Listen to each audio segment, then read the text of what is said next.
like if you Very start to go good. astray. Hey everyone, how's it going? It is I, the real Randy Chavez. Today is my podcast number 289 with Brittany Cohn on Taylor Swift, travel, life. There are people who live in a world, typically one world, and then there are people who move between worlds with a kind of quiet fluency. Brittany is one of those people. At first glance, you might mistake her for something simple. Beauty has a way of creating assumptions. You think you understand someone before they've said even a word. But within seconds of meeting her, that illusion dissolves. You're disabused of that notion. She doesn't move through the world like someone defined by how she looks. She moves like someone aware of both her gifts and her humanity. She sees herself not as an archetype, model, or even an idea, but as a person and someone with quirks, faults, humor, and depth. She is in many ways a citizen of two worlds. One world is familiar and warm. Fandoms, late night conversations about Taylor Swift, rewatching Gilmore Girls, the joys of Dungeons and Dragons, coffee shops, laughter, obsessions with stars such as Taylor Swift and Hilary Duff, and more. A world of imagination and loyalty. The other world is polished. High society, from the Hamptons to international travel, art galleries, rooms where images often matter more than authenticity.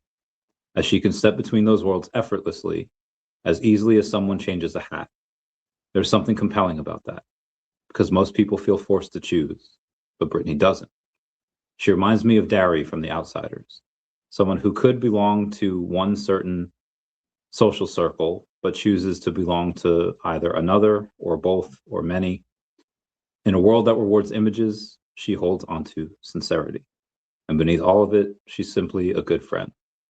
This conversation is going to be about identity, perception, loyalty, beauty, fandom, and what it means to belong to more than one world without losing yourself in either. Some girl, Brittany, how's it going, girl? Randy, thank you for that beautiful introduction. That might be one of the nicest, most complex and real things someone's ever said about me. I'm like, I'm going to need a Really? copy of that. We're going to have to send that to my mom. That was just so nice. Thank you so much for that intro. Yeah, you I made me just feel like drank a a lot. million bucks. I Uh, just that, drank and I just wrote what I felt. well, that was so nice. And I think so fondly of you. And I'm so happy we get to hang out and talk and just like get to spend some time together. Hi guys in the chat. I can't see any of you It's besides what Randy pulls up on the screen, oh yeah, unless I it's our maybe. friend Meg, our mutual friend Meg. Oh my But God, Meg, our Swifty friend Meg. I know. Meg, I gotta show you something that I made. You're early, okay? I'm gonna start this off real quick. I just showed Randy this, but because you're here early, I just finished making this today.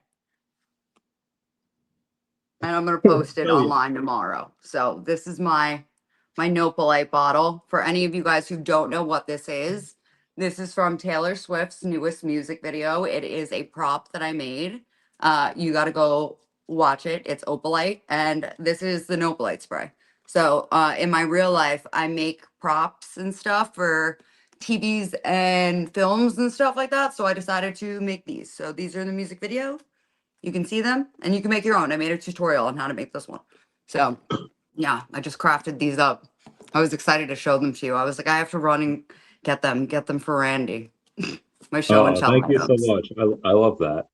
I love a bunch of like before I was on Swift Talk, I was on NFL Talk like years ago, and I still am. And then I saw that Swift Talk and NFL Talk merged when They her and did. Travis Kelsey, and then one of the things I saw, like there was a couple of outfits that Travis Kelsey wore that it looked like Rory wore in season one of Gilmore Girls, and we're thinking like, is Taylor Swift a Gilmore Girl and she's having her boyfriend dress up in these things? What do you think I about that? can see that. I think she's totally a Gilmore Girls fan. I think she's totally seen the series. I mean, how could you not and be like a Taylor Swift girly pop in general? Yeah, But yeah, I love them together. I love what the NFL like what Taylor Swift and the NFL brought together. There was this great commercial that I saw last year. I think it played during the Super Bowl where it was a dad and a daughter, and they sort of won about things, and like he started watching the game and she was sort of interested, and then she sort of like sat down with him and watched it, and then they started bonding. They didn't say a word throughout the entire thing, But it was just the whole action of a bonding process come together of daughters and fathers uniting over this thing that usually they wouldn't unite over. And I thought it was just very adorable and cute and just a nice way. If there's bonding, you know what I mean, and a nice way to bond with your kids, you know what I mean, and it's putting Taylor Swift and football together, let's Yeah. do it. You know what I mean? And she's good people. So, I'm so happy for her that she was able to have a resurgence with re-recording her music so that she was able to get to a younger demographic of fans, right? So now that there's fans like that are like 5 who like Taylor Swift. I know, and I'm like, we've got like little mini Swifties. So, yeah, lots of fun Taylor Swift stuff going on. I'm recreating all the looks from the music video. So that's been really time consuming and also fun at the same time. It was all shot to look like it was in the 90s. So sourcing the vintage pieces has been like the most fun thing in the world because I love finding something. It's like finding a needle in a haystack or like a buried treasure. So I've been like pulling little things here and there like this past week and slowly getting them in. So we'll see some fun Taylor Swift stuff. Cool. So Yeah. there's a bunch of well, we have a bunch of comments, but I'll go in and before I get into some of the rest of the comments, I heard a quote recently. It's by someone whose world you may or may not have trespassed in once or twice. From Conor McGregor, where he says that I love him, don't. by the way. Well, really? Yeah. I think, oh, wait, hold on. Can I just sidebar this real quick? And I don't want to Yeah, yeah, interrupt you because I want to hear yeah. the quote.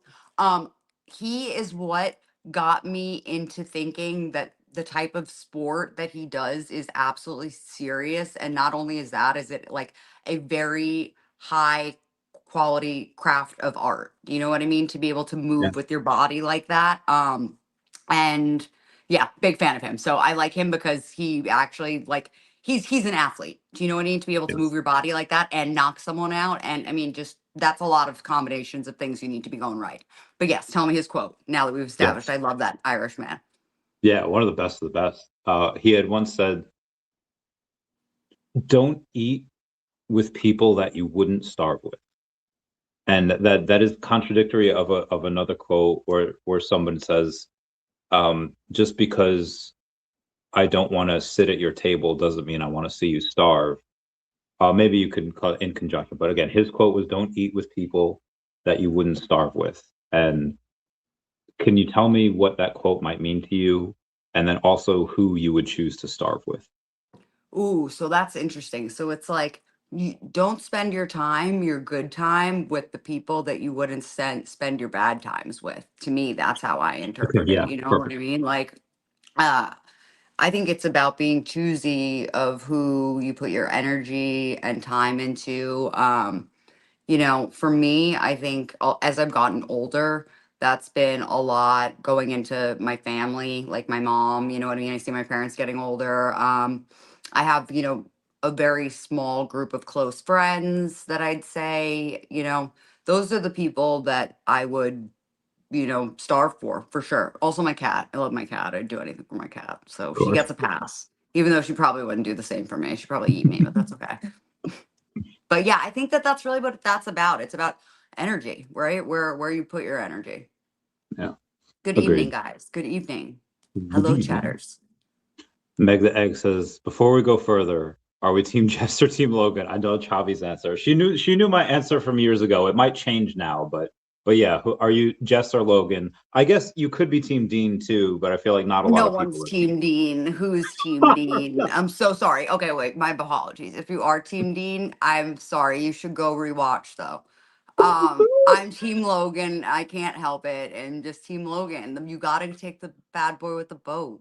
I mean, Okay, so wait, so why? Is it just because he has a boat, or are there other reasons? I don't know. He's fun. He was fun. He made Rory be fun. She was boring. You know what I mean? He got her out of her shell and to live a little, you know what I mean? And to be just a person. I don't know. I think your 20s and your young teens are meant to be stupid like that. You know what I mean? And Yes. stealing boats and doing stupid stuff and going to parties and woods and getting yourself into things that over your head and things you shouldn't be getting into. That's how you learn things in life, right? So now, do I think Rory should have ended up with him, like maybe have babies and stuff? Like, I don't know what that. But like, should she have ended up with him for like maybe a 7-year long relationship and then we could get another spinoff? Yeah. Right? Wouldn't Yeah, that have been good? I how feel would like you Lauren Graham would have describe done it them? too. The Lori years, the Rogan years, because you'd have to combine their names. Yeah, you would have to combine the Rogan years. That just sounds so wrong. Like, you know what I mean? The Rogan years. Like, Yeah. that's funny. Yeah, I guess they are really the only two that stand out because Dean just, yes, you know what is Team Dean. Dean just was such a filler character. Do you know what I mean? Like, Yeah. I mean, yeah, Sam went he to was sister nice. school. I He was think nice, but like I think bland. he's what Amy and Dan meant. They meant him to be the Jess character because originally he's like from Chicago, the Windy Yeah. City. He's from like, but then he just became like And Stars then it Hollow. goes wrong. And that Yeah. happens sometimes. That happened with a character that we had on 30 Rock. I apologize because I cannot remember the actor who played him, but he played a guy named Danny who was like had just started one season for like the cast and crew of the TGS show. And they were trying to write in the part for him and it just didn't really work. You know what I mean? So he slowly kind of eased out and we never really saw him or heard him again. And it just doesn't carry sometimes or, follow through the way you want it to. And I think that that's kind of that exact example there is like they had the archetype of what they wanted this character to be. It just wasn't fully crafted yet, And I think Yeah. you need the right actor to craft that also. Agreed. For the I'll get back to Megan's question. Yeah. Originally I was Team Jess because he kind of matched Rory in her literary elements and he wasn't this person in her high-end school that it cost a lot, and he kind of proved that you can be as smart if not smarter than those people that had this higher end education without having to actually go there. And it has that 100%. yeah, it You're had that question of just like the nature versus nurture, and you could have this dark horse that could compete with the purebreds. And I thought that was really cool when I was younger. But then as well, time went on, I think especially in Oh, yes, sorry, I didn't mean to interrupt you. I was just gonna say, yeah, I go think over. that they made that intentional to us as the viewers too, like with the book in the back pocket. You know what I mean? Like, remember how he'd always put his book in his back pocket? That Yeah, was such Slaughterhouse just, Five. yeah, just like a him move. You know what I mean? Like it was so Yeah, natural. But continue what you were saying. Yeah, you just reminded me of that, and I was like, yeah, yeah. he is right. I do think that, Um, but yes, and he shows how far you can get with really nothing, starting from nothing, and the how if someone utilizes their potential, they can go on and have a decent life. If you ever seen the movie Rudy, I forget yes, his last name, but his dad gives him a like a talking to because Rudy has these big it's the ambitions. football movie, right? Yeah, He wants yeah. to play football. Okay, I saw this in like school. They Oh, showed okay. it. Oh, you They saw it in showed it to us school. in like class one time. Wait, like college or like high school? High school. Okay. What did they show you in English or like social Yeah, studies? yeah. It Okay. was like he was like a disabled kid who wanted to play football He wasn't really, he was or just something like that. small, but he just had a Or lot maybe he of was heart. small, and I assumed he was disabled. I don't know. Making wild assumptions here, but I Yeah, vaguely remember Rudy. Yes, I do he's remember this. he's the epitome of the quote, hard work outworks talent when talent doesn't work hard.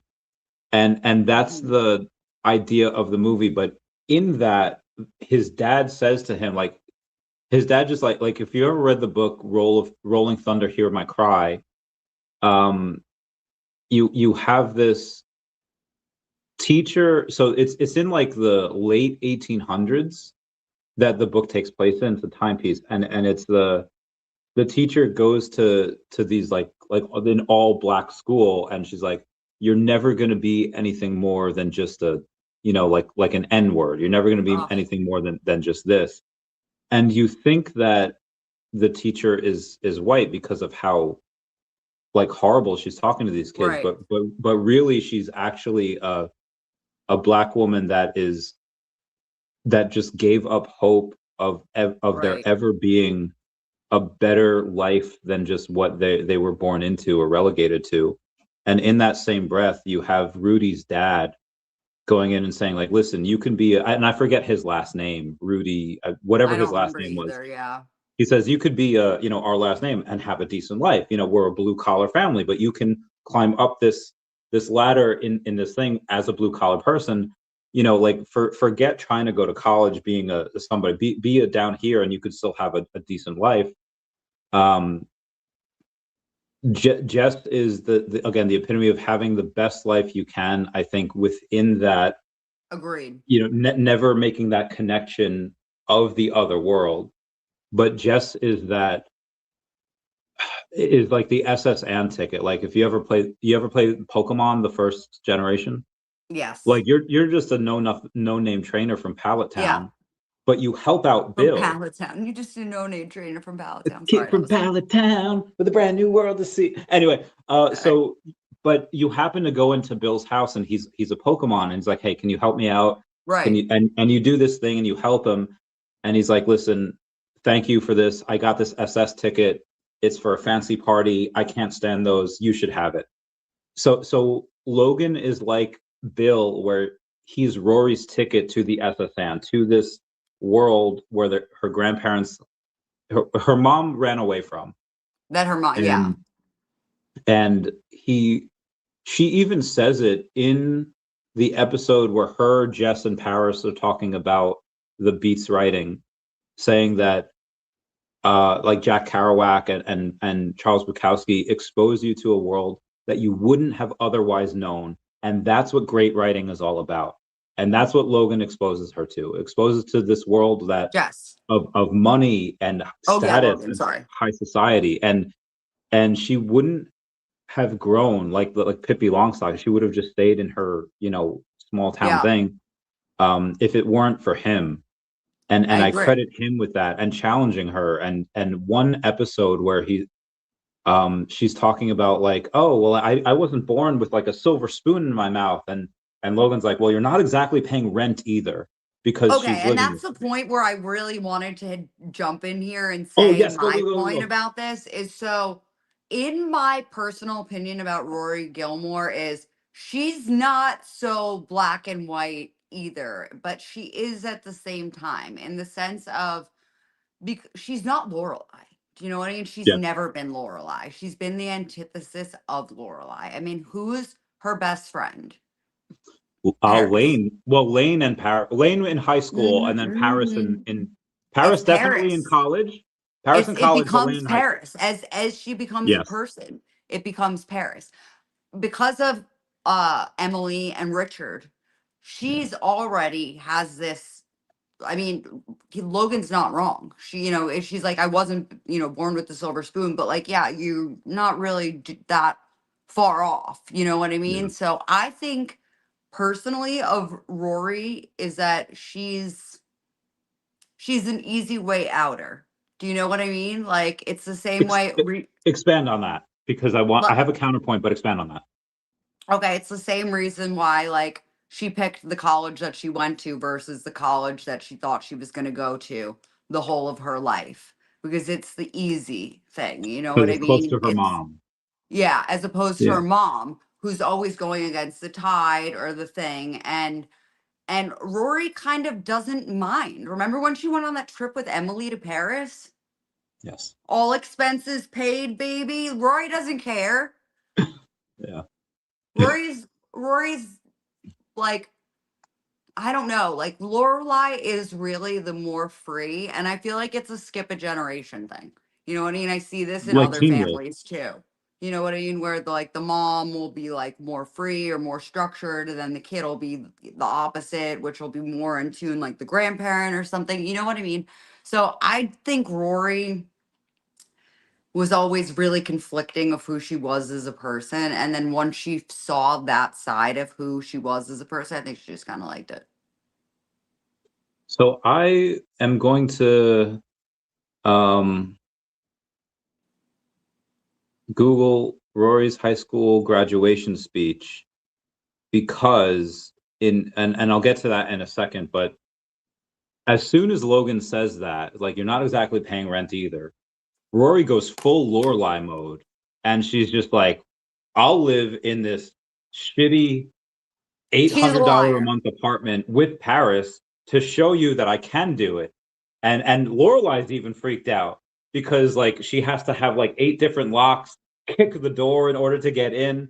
But And she then can't she's do like, it. She ends no. up not being able to do it. Well, no, she could do it. It's just that Logan writes this impressive letter to Lorelai, and Lorelai's like, hey, like, maybe like try it. But also because Lorelai like sees this place and is appalled. And then as soon as it goes into Paris' room, where Paris is like kicking the shit out of Doyle's head, and she's like, no, I don't want you here. Lorelai kind of tells her that.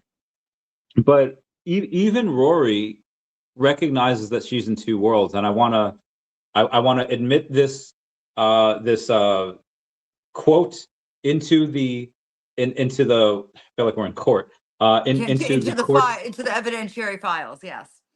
Rory says, I live in two worlds. One is a world of books. I've been a resident of Faulkner's Yoknapatawpha County, hunted the white whale of the Pequod, fought alongside Napoleon, sailed a raft with Huck and Jim, committed absurdities with Ignatius J. Riley, rode a sad train with Anna Karina, and strolled down Swan's Way. It's a rewarding world, but my second one is by far superior. My second one is populated with characters, slightly less eccentric, but supremely real, made of flesh and bone, full of love, who are my ultimate inspiration for everything. Richard and Emily Gilmore are kind, decent, unfailing, generous people. They are my twin pillars without whom I could not stand. I'm proud to be their grandchild, but my ultimate inspiration comes from my best friend, the dazzling woman from whom I received my name and life's blood, Lorelai Gilmore. My mother never gave me any idea that I couldn't do whatever I wanted to do or be whomever I wanted to be. She filled our house with love and fun and books and music, unflagging in her efforts to give me role models from Jane Austen to Adora Welty to Patti Smith. She guided me through these incredible 18 years. I don't know if she ever realized that the person I most wanted to be was her. Thank you, Mom. You're my guidepost for everything. So she recognizes that she's from two different worlds already before she even goes to college. And then she kind of recedes into that when Logan says, you're not exactly paying rent either. Almost like she has to prove herself, not just to Logan, but herself, that she hasn't lost her way and that she can be poor if she wants to. Yes. And I think that that's also kind of something you go through in your 20s. Like this mentality of like, no, I'll prove I can do it. You know what I mean? That's like, and I think the writing was so great on this show because they were able to encapsulate that. Hot take, yeah, they weren't ever really poor. They weren't poor. Lorelai was stubborn. They weren't She poor. was. Do you know And how I often she love that actually she did gave that. anything at the inn? Let's get into that. How often did you see her do any activities of work at the inn? Oh, Not well, often. she was rarely there. planning, and she was making sure everything was going. I would When all the time. she was made sure never everything. at the inn. Well, like, she wouldn't have gotten to run the inn unless she was good at being a maid No, and I making agree with sure that you. the menu was good. These are just my issues with TV and movies in general, right? Like I'm always going to find something that like here's the deal. The basis of every like movie or television show is going to be about some type of conflict, which usually comes down to a miscommunication or disagreement. And most of the time, it comes down to a miscommunication or a game of telephone. And it always goes back to like one moment, right? And so I'm the kind of watcher that's just like, oh my God, if you didn't just do that one thing, but then it's like, we wouldn't have this movie. So, Yes. you know what I mean? So they have to do the one bad thing or the movie can't happen.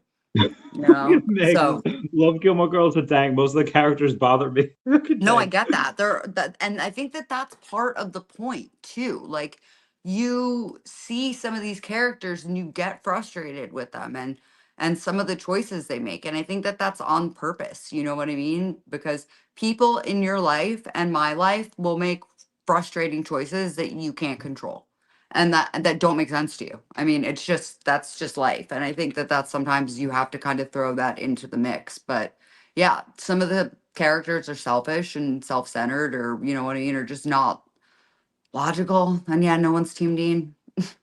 Poor Dean. He's still at the supermarket stocking Yeah. shelves. Oh, poor D. When she Bless his said no heart. to He's a Logan. townie. He's just a townie. That's the problem. Yeah, I love how they really pitted him against Logan, where he's still working at Dosey's Market, and Logan's I just like know. losing or betting, like $5,000 a hand in poker, and that's like Dean's like monthly salary, and Monthly. That's probably like multiple months back then. like bi-monthly salary. Yeah, so Honestly, like they were shitting on him hard. Like back then, that was like 5 grand. Dean was definitely not making 5K a month stocking those yeah, shelves. Dosey's probably like every other. Well, he was working with Tom too, so he was doing both. Yeah. But even still, Still, yeah. Logan was just like, yeah, So that must have sucked to be Dean.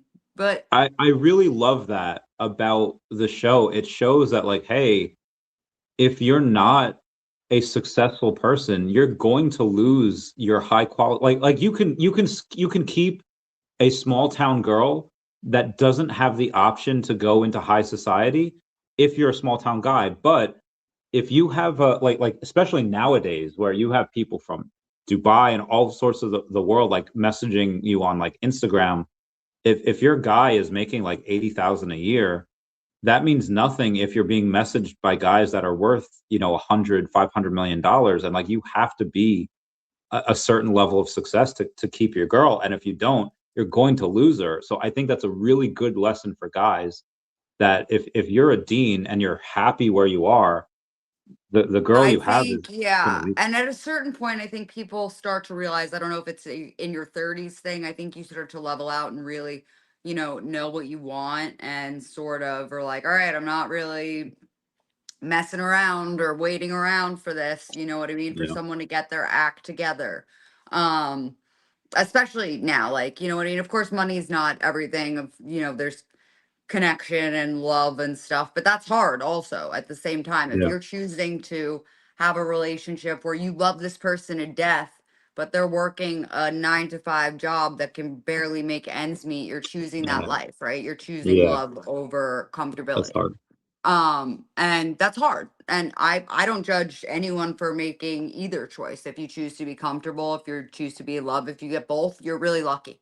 You know what I mean? If you get to be comfortable and in love. But yeah, Yeah. the way Logan proposed, I know. I mean, I would have said I would have probably done it. He was I cute. They would have had cute babies. well, you would have said yes now at 35, but would you have said yes at 22? Because that is harder. Like, I admit she fumbled the bag hard, but I think if at I was Rory, probably I would have probably said, said yes. ooh, okay, Because I think Logan is the kind of person, you said this earlier, number one, he challenged her a lot, right? And yeah, I don't think just in, I think he mentally challenged her. I think he emotionally challenged her. I think he yes, challenged her and he would have grown with her and given her the space to, he was not like a jealous boyfriend. He wasn't like a weird boyfriend. You know what I mean? Like he would have yeah, given her the space to like, if she was like, I want to go off and like do Pilates in Costa Rica, he would have given her the space to do that and the money. probably, yes. Like, So even without that, he gave her a freaking house to like yeah, and she write her loved book. him. Like she loved him. So, Yeah, and he what's loves so her bad? too. Yeah, exactly. So, you know what I mean? Like, I don't know. I don't know. I guess maybe I'm jaded by the real world or something, but the fact is like not everybody gets a really great situation where they really love and mesh with their partner and their partner Yeah. can provide for them. Like that's, something you have to be lucky to get. And I think Roy's an idiot. I just think she's an idiot sometimes. So if Oh my if I God. was, Hi, Sanjay. How are you? we love We're talking Sanjay. about Gilmore Girls right We now. are, we are. Are you a The Gilmore Girls fan, Sanjay? the other the art of Yeah, Meg got lucky because of me, because I helped introduce her to her husband now, and the Oh, father I of her love that. kid. I love Yeah, that. so so actually the story, did I ever tell you the story about how me and Meg met and how her life You is the way it is because of me? Yes, you did recently, I think, when we were on the phone. And I was like, wait, that's so crazy that I met someone in a completely different like sphere and realm of the internet that you know. And it was, yeah, because it was around the time that you were moving Dashi. Remember when we talked about Dashi and like having to fly him and stuff like that? Yeah. Yes, Oh, Dashi. Yeah. we love No, that. I think that's so cool. It's so awesome. Meg, I hope you're gonna be, well, I'm sure you're gonna be on TikTok tomorrow. That's stupid. Everybody's on TikTok every day. I'll see you on TikTok tomorrow, girl. We're giving away Taylor Swift Valentine's Day stuff. We're doing She Taylor Swift giveaway. yeah, she messages so she's actually one of the only people I check my TikTok messages for, because so I have everyone messaging me every day, and I will never catch up. But she's No, you the won't. You're a busy man. Your calendar scares me. yeah. So I was even like this new girl I've been talking to. Like I had to try to call her today because my meetings went to like past midnight last night, and I fell asleep. And I didn't even realize she texted until this morning. And I tried to call her. I was like, "Hey, I'm so sorry." And then she texted me after, and I haven't gotten back to her. Um, You could but text her it's now. We can hold. I mean, I'll shoot her a text. Give me one Hold, sec. please. Let me Do, see if do, she do, actually even text. I forget, what did I have her in her name here as? do, Okay, yeah. do, do, do, Okay. do, Um, let's schedule a chat for 1 p.m. Eastern Standard Time tomorrow. Question mark. Okay. So Look at that. Women helping men fix men problems. yes, yes. Um, yeah, I'm she's like, she's or so you much could fun. just text her right now and we could just fix this. Yeah, Meg's been friends with I me love since that. for a long time. Chavez secrets. It was Meg could make a killing off of my secrets. Uh, I'm poor. I can make you a bottle of Nopalite though, if you got anything really saucy. Okay, so one of the things I put on here, and that I wrote in my blurb was international travel, but this is the same room that you were in the famous Brittany Falls thing. Yeah, this is the I same Do you room. have that? Somewhere. It's definitely on my phone somewhere. Yeah. So this was a long time ago. One of the first times I ever streamed, I fell off of a chair in this here room with Randy. We've got a different stable chair this time. I'm This trying chair, to find it, and I can't. he'll find it. It's hysterical. And Randy's just like, oh my God, are you okay? It's like comedy gold. And like the way I get up, it's like But I'm completely performance trained. It's ridiculous. I'm just like, nope, nothing happened. What? What happened? It's very funny. We'll find it. It's somewhere. But yeah, so no, I've traveled a lot. I'm going to continue to travel. I was in Canada about 2 weeks ago to do some skiing. That was really cool. I was there for about a week and a half.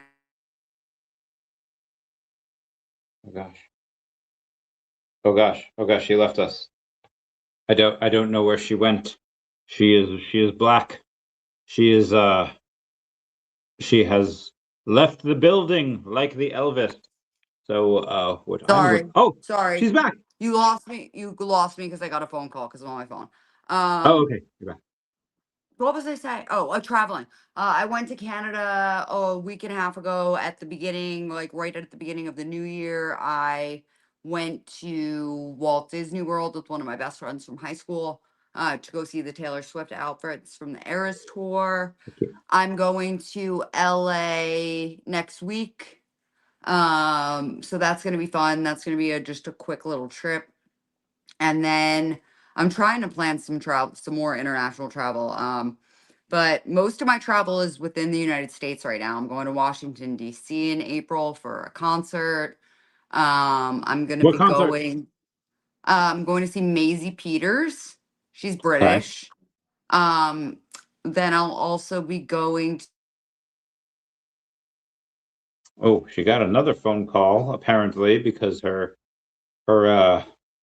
she has gone black again, like Dragon Ball Z when Trunks is telling the cops, "Don't shoot, he's not black," because Black Goku, where he was just a menace. But she will likely come back within the next couple minutes, or maybe not. Maybe she's gone. So let's go to the comments. Yeah, someone Chavi secrets says Chavi, I would never tell your secrets. Honestly, Meg, if you can get $1 million for my secrets, I would say there she is. Let's go, girl. I'm sorry, they keep calling me the telemarketers and ruining everything, and I don't know how to make it stop. So Is it sorry, guys. telemarketers? I think so, or someone scamming me or something. I don't know who's calling me. I don't know them. That's the point. Okay. But yeah, so I've got a lot of travel coming up within the United States, and where else was I going? Oh, I'm gonna go, I think, to Nashville with my sister at the end of April. She's going to a concert. I'm not gonna go with her to that because I have no Okay. interest. Well, But I do. May, Vegas, May, Hillary Duff. Yeah. Yeah, Hillary Duff. Hillary Duff announced a world tour today. I will go anywhere. Randy, you have to sign up for pre-sale on Ticketmaster. That's fine. That's Get fine. a pre-sale code. But That's yeah, fine. Hillary Duff announced her world tour today. And yeah, it was like a ton of dates that she announced. So there's like tons of international ones. I think I signed up for 3 different cities for pre-sale codes. So that's gonna be really great. I saw her in Brooklyn. Maybe 3 weeks ago at this point. And that was so cool. I mean, it was such a small venue, and I was like right at the barricade, so I got to be really, really close to her. She's like absolutely gorgeous. She hasn't aged a day. She's so God, beautiful. yeah. I She's can't so wait. beautiful. So yeah, we have to go to Hillary Duff. That's why I'm actually going to LA next week. I got a really insane opportunity. One of my friends, so Hillary Duff's dropping her new album next week on the 20th, and my friend is going to an event that's like a 250 person meet and greet with Hillary Duff. And she was like, "Do you want to come with me?" And I was like, "Yeah, I want to come with you." So I'm going to LA to go meet Hillary Duff. Oh my God, that's amazing. Oh my I God, I'm know, so I'm so jealous. excited.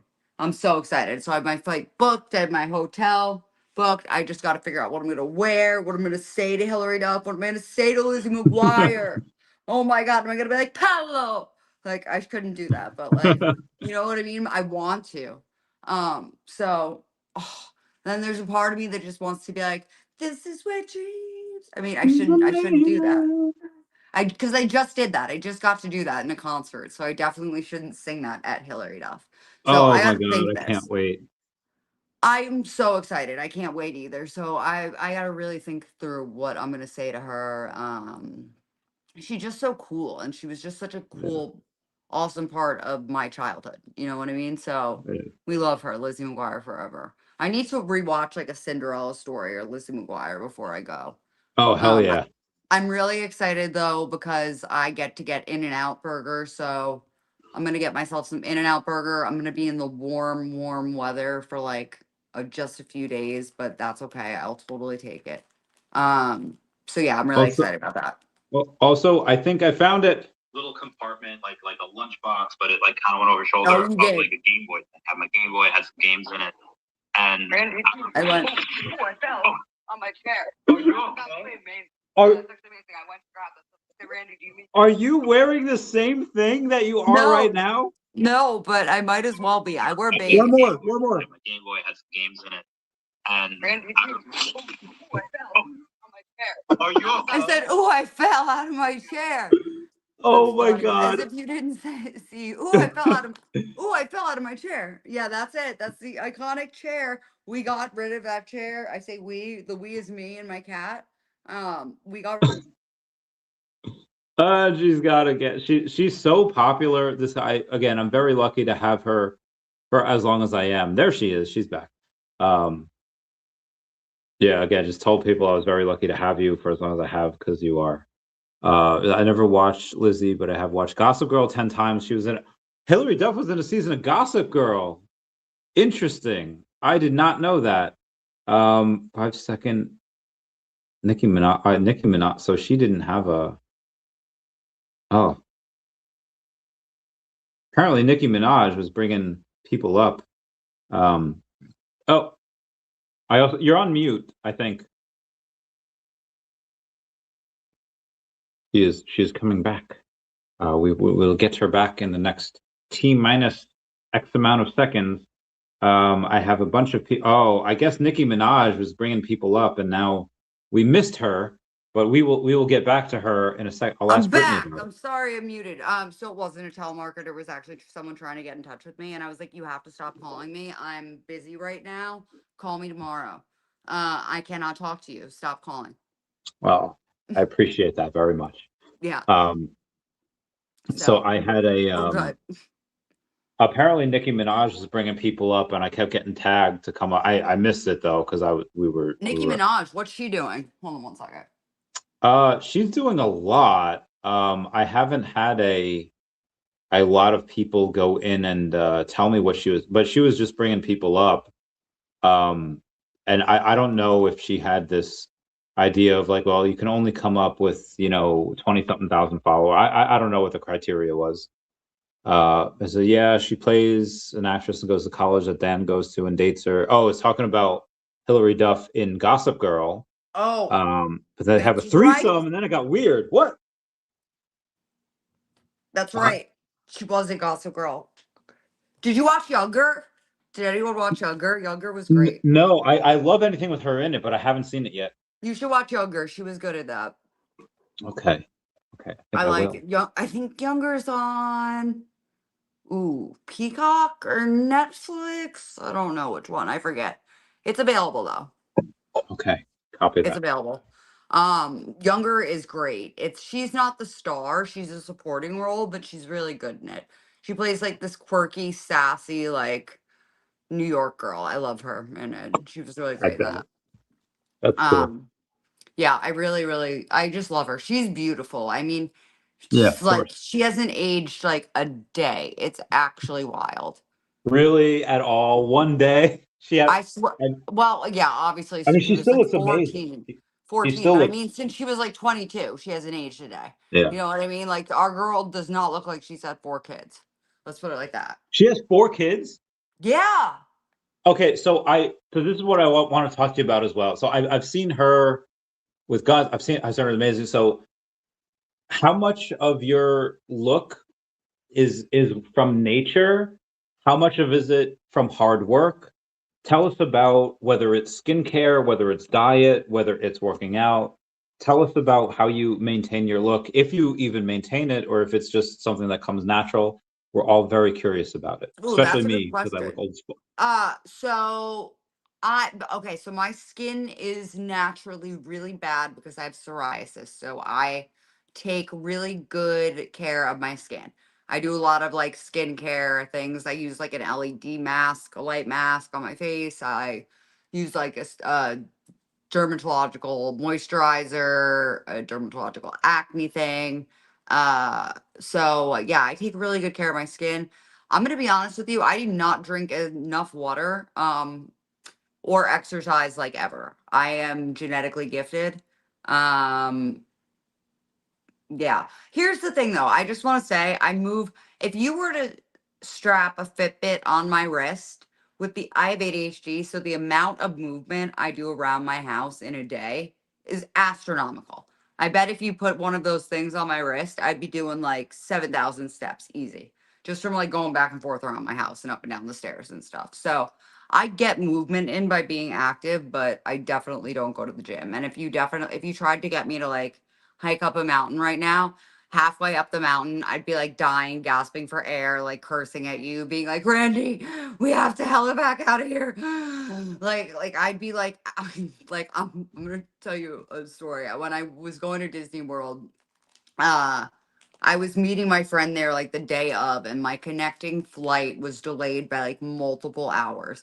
And I was panicking, and I was in the airport, and I set my bag down, and I was like very flustered and not paying attention. I went to the bathroom and I went outside to go get a taxi, and I fucking realized they don't have my bag with me. at the airport.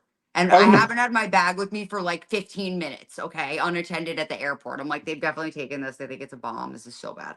I'm like running into the into the airport, back into baggage claim. But you know how like once you exit the airport, you like can't get back like into baggage claim at certain airports, like it's an escalator like down. So I'm like running. Oh, I I'm thought running. baggage claim you could always go to, but I No, guess not it at this depends on the. airport. Not at Orlando International. So Really? yeah, Okay. so I'm at the taxi stand. I realize I don't have my bag. I'm like, oh my God, I don't have my bag. I make the nice gentleman hold the bag I do have while I run back in there. I run full speed, like full gear all over the place. I find myself running up a non-working escalator and I fall face first on the escalator, okay? And I lay there for what is like an extra second too long, thinking to myself, just like give up. Because at this point, I'm breathing like this. I'm like, trying to catch my breath. I make it up this escalator, okay? And then like turn the corner to try and figure out where I am in baggage claim, like get my bearings, like run the wrong way, like eventually find my bag just like sitting there. Nobody Okay. touched it. I'm just like, and a leather jacket. I'm like, I easily could have just been robbed. And it was like my mom, when I say my bag, I mean like with my computer, my passport, my wallet, like my bag. You know what I mean? Like, yeah, it was bad. But that's how I know my fitness level is not so good. Is that experience? It was a real struggle for me to breathe. I remember when we were on the cruise in late 2022, and we had to get somewhere to like our van that was going to take us back to the ship, and it wasn't that long of a thing. It was like maybe a 30-second, like, oh wait, we got to bounce, and we're like booking it, and he's like, I was like, you okay? And he's like, I'm breathing. I was like, oh, Yeah, okay. I'm an asthmatic. I'm not good. If the zombies are coming or, whoever's coming or they're chasing me, I'm done. I'm done. You don't want me on your team. Don't pick me for beast games. Like, I'm out. Like, I'm not strong like that. I'm mentally strong, and I'm intelligent, but like, yeah, no, if it's physical, I need to get the endurance up for sure. For sure. Um, You, but the gym just doesn't do it for me. I do I, wear this you didn't go to the gym with me the entire time we were on the cruise. no, absolutely not. There's no way.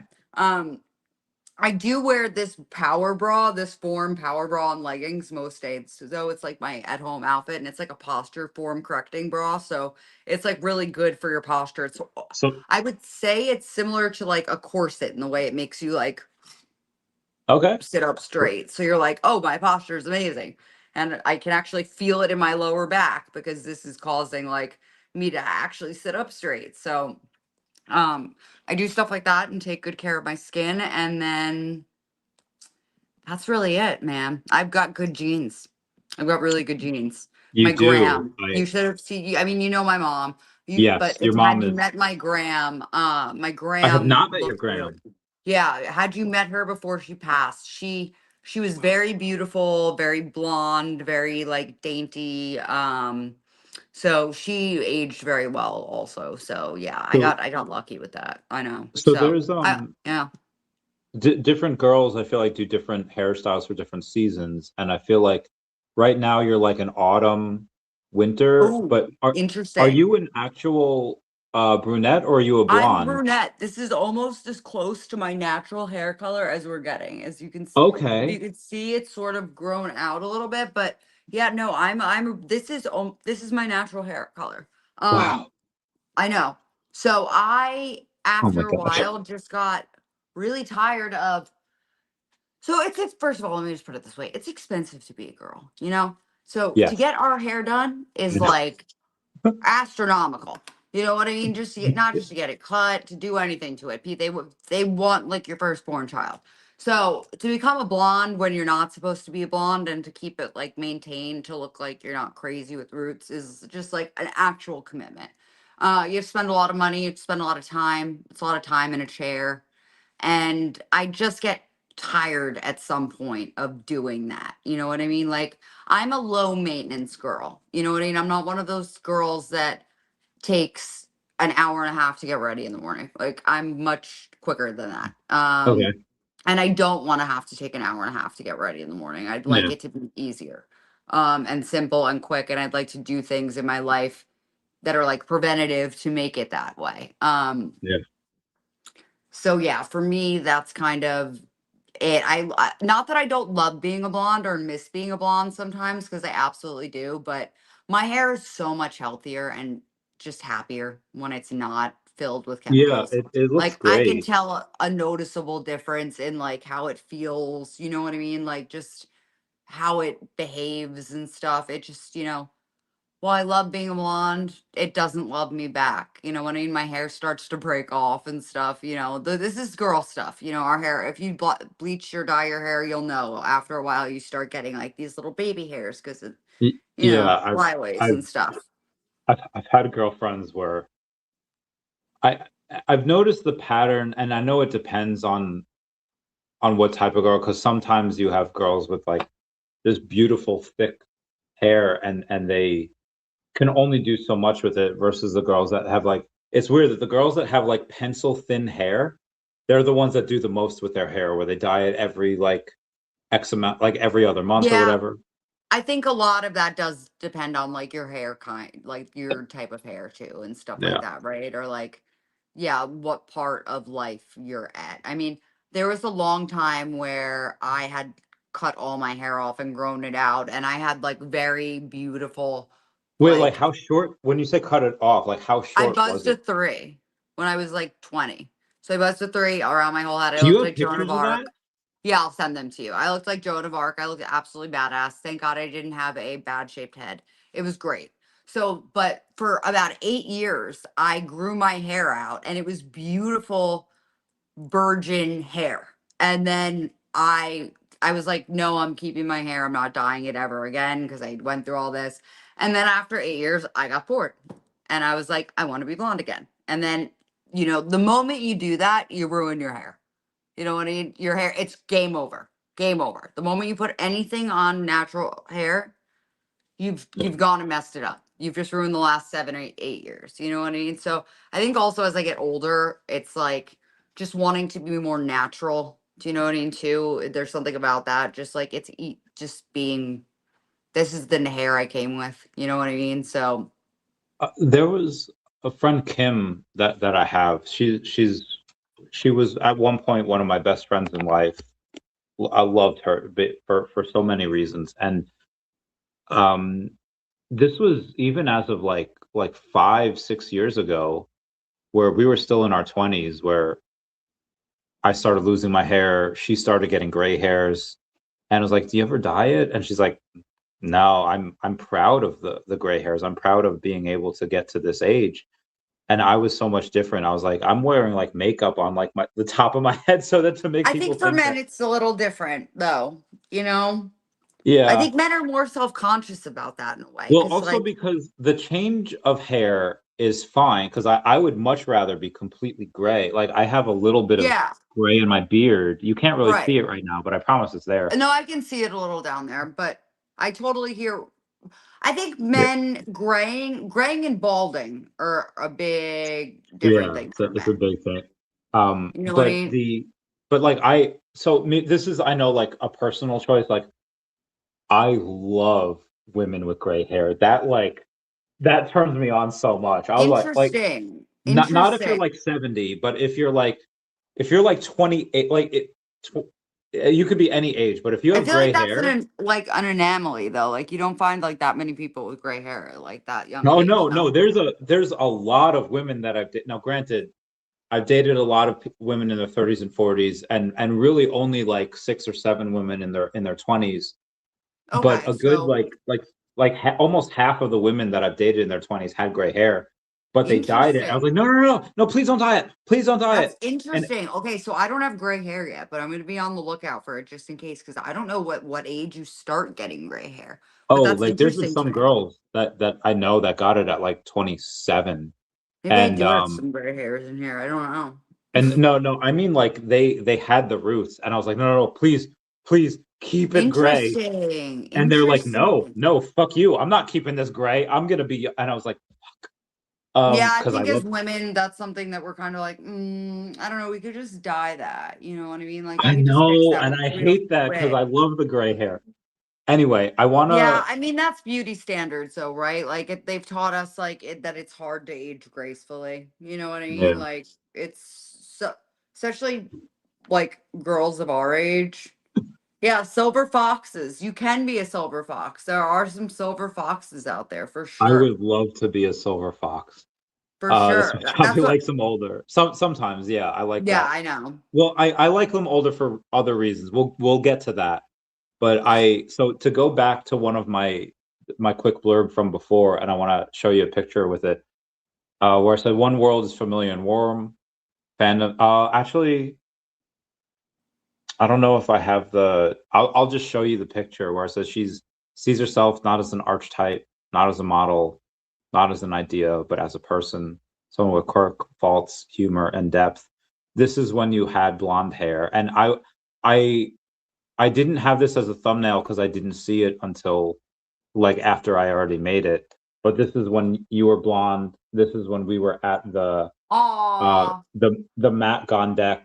Yeah, no, I'm like a light brown there almost. Yes, the Yeah, Matt Gondak thing, that was so fun. I'm a so lightish brown. I'm not brown tell like us I am here.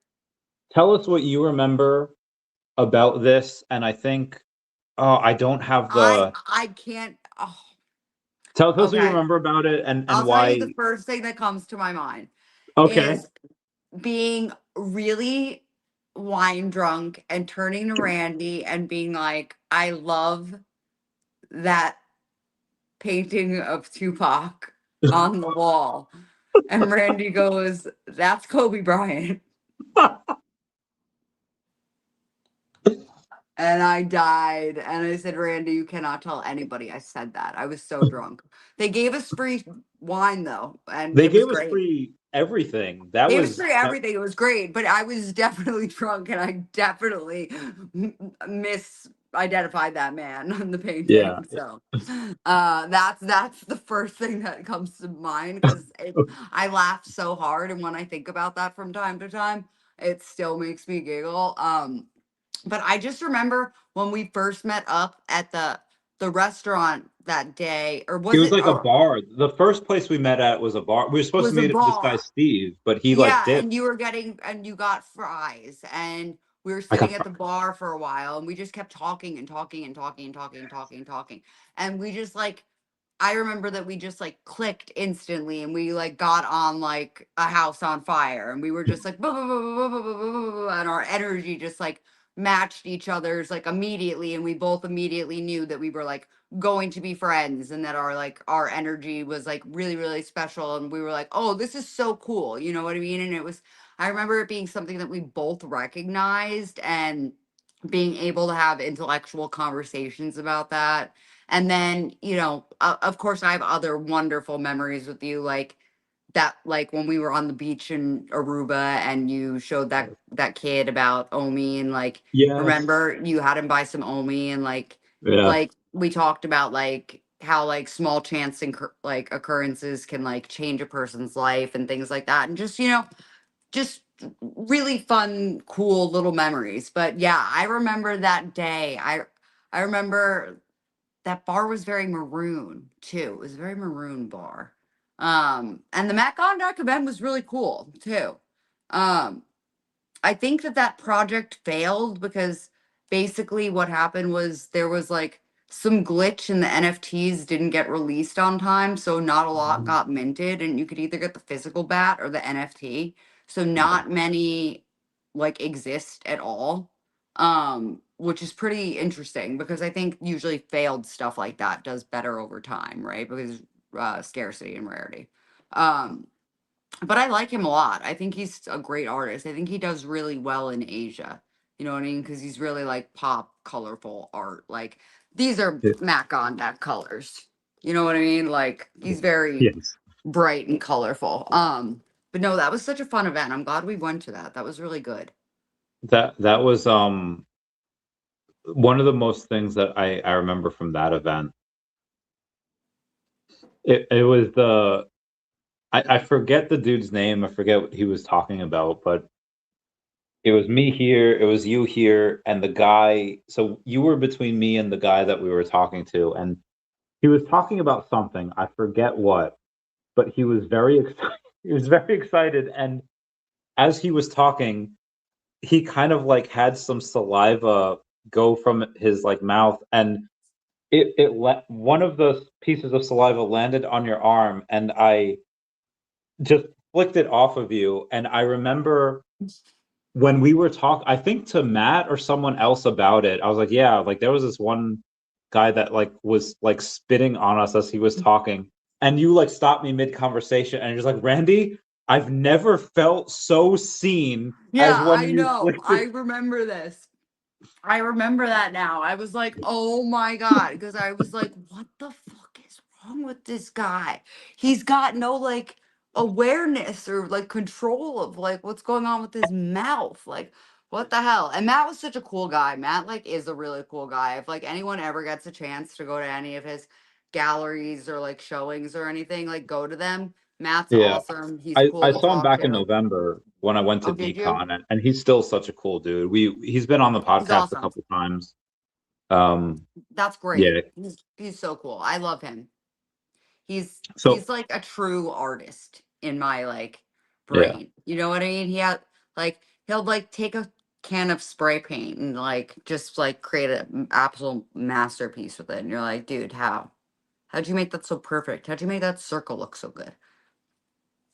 So I So love going him. to your Taylor Swift fandom and cosplays and all the videos you've made just as just an Ooh. incredible TikTok influencer. One of the things that I've seen originally I saw from like Katy Perry back in like 2014, 2015 for her Super Bowl appearance.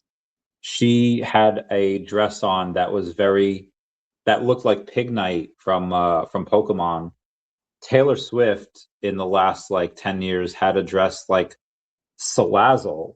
So Ooh. Salazzle is a Pokemon from Gen 8, Yep, I know and Swazzle. Taylor Swift has a had a if I could just yeah, so that's the Okay. Can can you give me so 2 minutes? yeah, oh my god, if you have this, oh my freaking god, if she has this, this is great.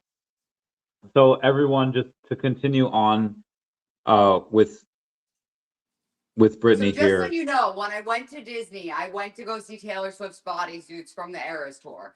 And Of she course. only wore two of those Reputation bodysuits. She wore the red one Okay, and she wore the gold one. so you You- take your time, and I will and I'll re-quote because it's been an hour since I quoted this. Okay. And I said, listen, everyone, there are people who live in just one world. And there are people who move between worlds with a kind of quiet fluency. Brittany is one of those people. At first glance, you might mistake her for something simple. Beauty has a way of creating assumptions, and you think you understand someone before they've said a word. But within seconds of meeting her, that illusion dissolves, and you're quickly disabused of that notion. She doesn't move through the world like someone defined by how she looks. She moves like someone aware of both her gifts and humanity. She sees herself not as an archetype, not as a model, not as an idea, but as a person. Someone with quirks, faults, humor, and depth. She is, in many ways, a citizen of two worlds. One world is a familiar and warm. Fandoms, late night conversations about Taylor Swift, rewatching Gilmore Girls, the joy of Dungeons and Dragons, coffee shops, laughter, session with stars such as Taylor Swift, Hilary Duff, and more. A world of imagination and loyalty. The other world is polished. High society, Hamptons, international travel, art galleries, rooms where image often matters more than authenticity. And she can step between those worlds effortlessly, as easily as someone changes a hat. There's something compelling about that, because most people feel forced to choose, but Brittany doesn't. She reminds me of Dari from The Outsiders, someone who could belong to the social world, but in fact doesn't. She chooses loyalty instead, chooses her people. chooses grounding over elevation. In a world that rewards image, she holds on to sincerity. And beneath all of it, she's simply just a good friend. The conversation that I've been having with Brittany for the last hour, and I'll continue for however many hours more she wants to, is going to be about identity, perception, loyalty, beauty, fandom, and what it means to belong to more than one world without losing yourself in either. And I've been talking to her we've been great friends for years now, almost half a decade. And she's one of the most, I think, important people in my life, despite sometimes her being poster child for poor communication. I She's am. very I'm busy. so sorry. And Oh that my is God, the you're still nicest here. Oh thing my God, I anyone's didn't know ever you were said. listening. Oh my God. I'm here. No, you're right, but it's true. He's not saying anything Oh my wrong. God. I'm coming back. Meg the He's Egg so says the right. Eras tour plays daily in my house. Yeah, we do Okay. so at the end of the oh my God, you look so amazing. Oh my God, you're so Lasso. Oh my God, you're Taylor Swift. I made this with my own hands. It took Wait, me you made that? with so many days. It took me. Yeah. Yeah. Oh my good golly gosh. That And looks then listen to what exactly I did. I made my best friend from high school go with me to Disney World in Florida. And then I put this in a bag in a locker because I was nervous because I also have, if you'll see the matching boots, I made the boots. I put this in a locker and then I put it on and we went to the exhibit and I took pictures in front of the exhibit and then I became the exhibit, to which I didn't really like that very much. And I was like, all right, we got to get this going. But yeah, I made this. I sequined this whole thing. To who's ever watching, this is my Reputation bodysuit. It's falling apart a little bit. Don't judge me for that. I have to glue it. But yeah, I hand sequined most of these, like all these ones on here, except for the big snaky guys that I glued on. But everything else is hand rhinestoned, and yeah, it took me about, like, literally, see, it's on the legs, it's on the arms. It took me about 7 days to rhinestone this. oh my goodness. Like actual days of work. And this is one of my many Taylor Swift costumes. But this is iconic, the Reputation bodysuit. I need to fix it a little. So we've got a little bit to fix, but yeah, you can see it on my I put it on TikTok, yeah. But Oh yeah. goodness. Yep, so this is the Reputation bodysuit. So she only wore, yeah, I'll give you the facts right now. I believe it was, ooh, okay, 14 shows that she wore the gold one for, and every single other show on the Eras tour for 2 years was this red one. Now mine's a little different, but you know, creative liberties. Creative liberties. So yeah, this is my Reputation bodysuit that I wore to Disney. And Okay, I'm can so you surprised that the Disney police didn't get me because they don't allow costumes and outfits in there. And I was a little heavy on the, not that I thought anybody was going to think I was Taylor Swift, obviously. But I thought the Disney police were going to be like, no costumes allowed. And I was going to be like, you don't know how long I rhinestoned this for. can But yeah, can you wear that for the rest of the interview? I Because can't because I it's have so questions. delicate. Okay, all right. So You have, so it's thousands of tiny rhinestones that I okay, glued so on here. I I'll did, give you 2 minutes to get out of that. I'll answer comments and I'll do yeah, whatever, answer and then comments. I'll change out of this, but this is the thing. oh wait, I so did first the thing. so like lastly, I have to just say, Jesus tap dancing Christ, that is some of the most beautiful piece of cosplay I've ever seen, and Thank I you. can't wait to ask you about it. You go, you get that Yeah, bread, you come back, and I'll be right then back. Yeah, you can ask me all about it. my God. Meg the Egg says, that looks amazing. 7 days is so impressive. Hashtag just Brittany. What and she says, what is her name? That girl Ashley, that girl Brittany. I don't know what that is in reference to, but that seems like the thing where it says like, I'm just Ken. Anywhere else I'd be a 10. You know, that one, because like, oh my God, that is so I also want to well, I'll ask her about the cosplay, but for what you guys say, like you see so many different people that pretend to be someone else online, they pretend to be whatever, but and you just a lot of them fail because like, okay, this is whatever, but Brittany just has that.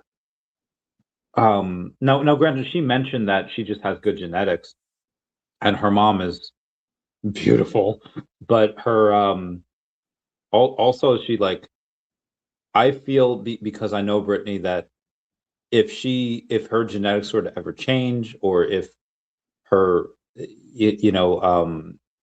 metabolism were to ever change and she were to, let's say, put on 30 or 40 pounds, she would be like, nope, this is not what Taylor Swift would look like in any of her songs, in any of her videos, and she would correct that mistake. Again, I'll ask her about that later. Meg the Egg says there's a girl who pretends to be Taylor Swift. Really? Meg, send me that. But then she says she isn't trying to look like Taylor Swift. Okay, Chavi, cold shower there. No, All right, it's back. not anything like that. Okay. And I brought this just to show off. This is another one. I have many costumes lying around, but this is one that I have that I partially did for like the finale of the Eras tour. Wait, she wore that? Or she wore something like that? She wore something basically very similar to this for like the final night of the Eras tour. And the Eras tour was like such a special part of my life. We'll get to that. But yeah. Yes, we I'm will coming back. 100% get to that. Yeah, for sure. Oh. But I'm so glad you liked the Reputation costume. I Oh didn't my get to God, that show was it off amazing. enough at Disney. So I'm gonna try to figure out. This was in 2017. Oh gosh, I don't know if I can find it. Okay. But long story short, I want to ask you about That's a the. Taylor Swift song. Wait, what was the Taylor Swift song? Long story short. Oh, okay. There's Okay. certain cues. There's certain cues that if you just say them, my brain will just go, like you said, long story short, and I went, was a bad time. And the Swifties in the chat will know. Okay, And then good to know. Yeah. There's So just certain there cues. was a time where I was I was Bane from Batman, and I Yes. was I chose to be that way. And in cosplay, now there's a general rule where a lot of like or younger millennials, late Gen Zs, they say like cosplays for anyone, and it's supposed to be people that have fun with pretending they're someone else, and that's true. Anyone that is a black Naruto or a like Asian Superman, like whatever, like if you choose to try to be that character, yeah, that's fun, and I'll never judge you for it. The only way I would judge is just like, oh, you like Superman, cool. You should have the values of Superman. Let's be friends. Let's talk about it. But I also will take a look at someone that's like a skinny Superman versus like, oh, you're like you work to get this big, like you're that Superman, and I will respect you just a little bit more than others because they put in that work. Because as someone that's been in fitness for the last 20 plus years, I know what it takes to get to that. Mm-hmm. So with your cosplays of Taylor Swift, like I've seen some, and this is very few, small amount of people that have said like, oh yeah, like I sometimes like get people that ask me if I'm Taylor Swift, and there's no way that anyone ever asked this person if they're Taylor Swift. Yeah. But then I've seen people say like, I try to get as close to Taylor Swift as possible. I try to like create like something like what you have, which is like a professional level cosplay. Yeah. Which and you also have like the body type. You're near her age. You might be actually her age. We're like the same age. Yeah. Yeah. How do you feel about people that pretend to be or try to cosplay as Taylor Swift, where they're like 100 pounds over what she is, or there's someone that like maybe even looks like Taylor Swift but just doesn't know her, where she just happens to look like her but isn't actually a fan? How do you feel about those people that are like kind of pretenders? So the cosplay in the Taylor Swift world is really interesting because especially through the Eras tour, you've seen a lot of people come out with outfits and different designs. And honestly, that's what sparked like my creativity to want to do it. And also knowing that I had the knowledge and know-how from working in film and TV, and being a perfectionist, right? Like my job for a long time would be to shop for things and to find things. So I'd be really good at sourcing things. And things like that. So, I think as long as you're having fun, just do it. You know what I mean? And I think emulate it however it feels right to you. Like, for example, like I like to get the details down really right because it makes me feel personally satisfied when I can Okay. like see the small details and get them down really accurately correct. You know what I mean? It makes me feel a sense of satisfaction. And I think that's because I work in film and TV. You know what I mean? And that mimics my job of doing a job well done. Okay. I also think, like in my cosplay, I don't really like my hair's not the same hair color as Taylor's, right? She's blonde. Um, Yeah. I don't, I'm not putting on a blonde wig ever. And even when Wait, Taylor why? was like, because it's not me. It feels like not, Even though it you've had feels, blonde hair before. yeah. Like I would wear my blonde hair as like a prop, but I wouldn't put on like a blonde wig right now to like play pretend Taylor Okay. Swift. I just like use my brown hair because it's just me play pretending as Taylor Swift. But at the same time, like I'll give you a great example of something that was like really rewarding and touching. So for like when Taylor Swift came out with The Life of a Showgirl, she premiered it in the movies. And it was like a limited release in the movie theaters. And I dressed up as like a showgirl just because I thought it would be like cute and fun. And I went with my one of my friends from childhood.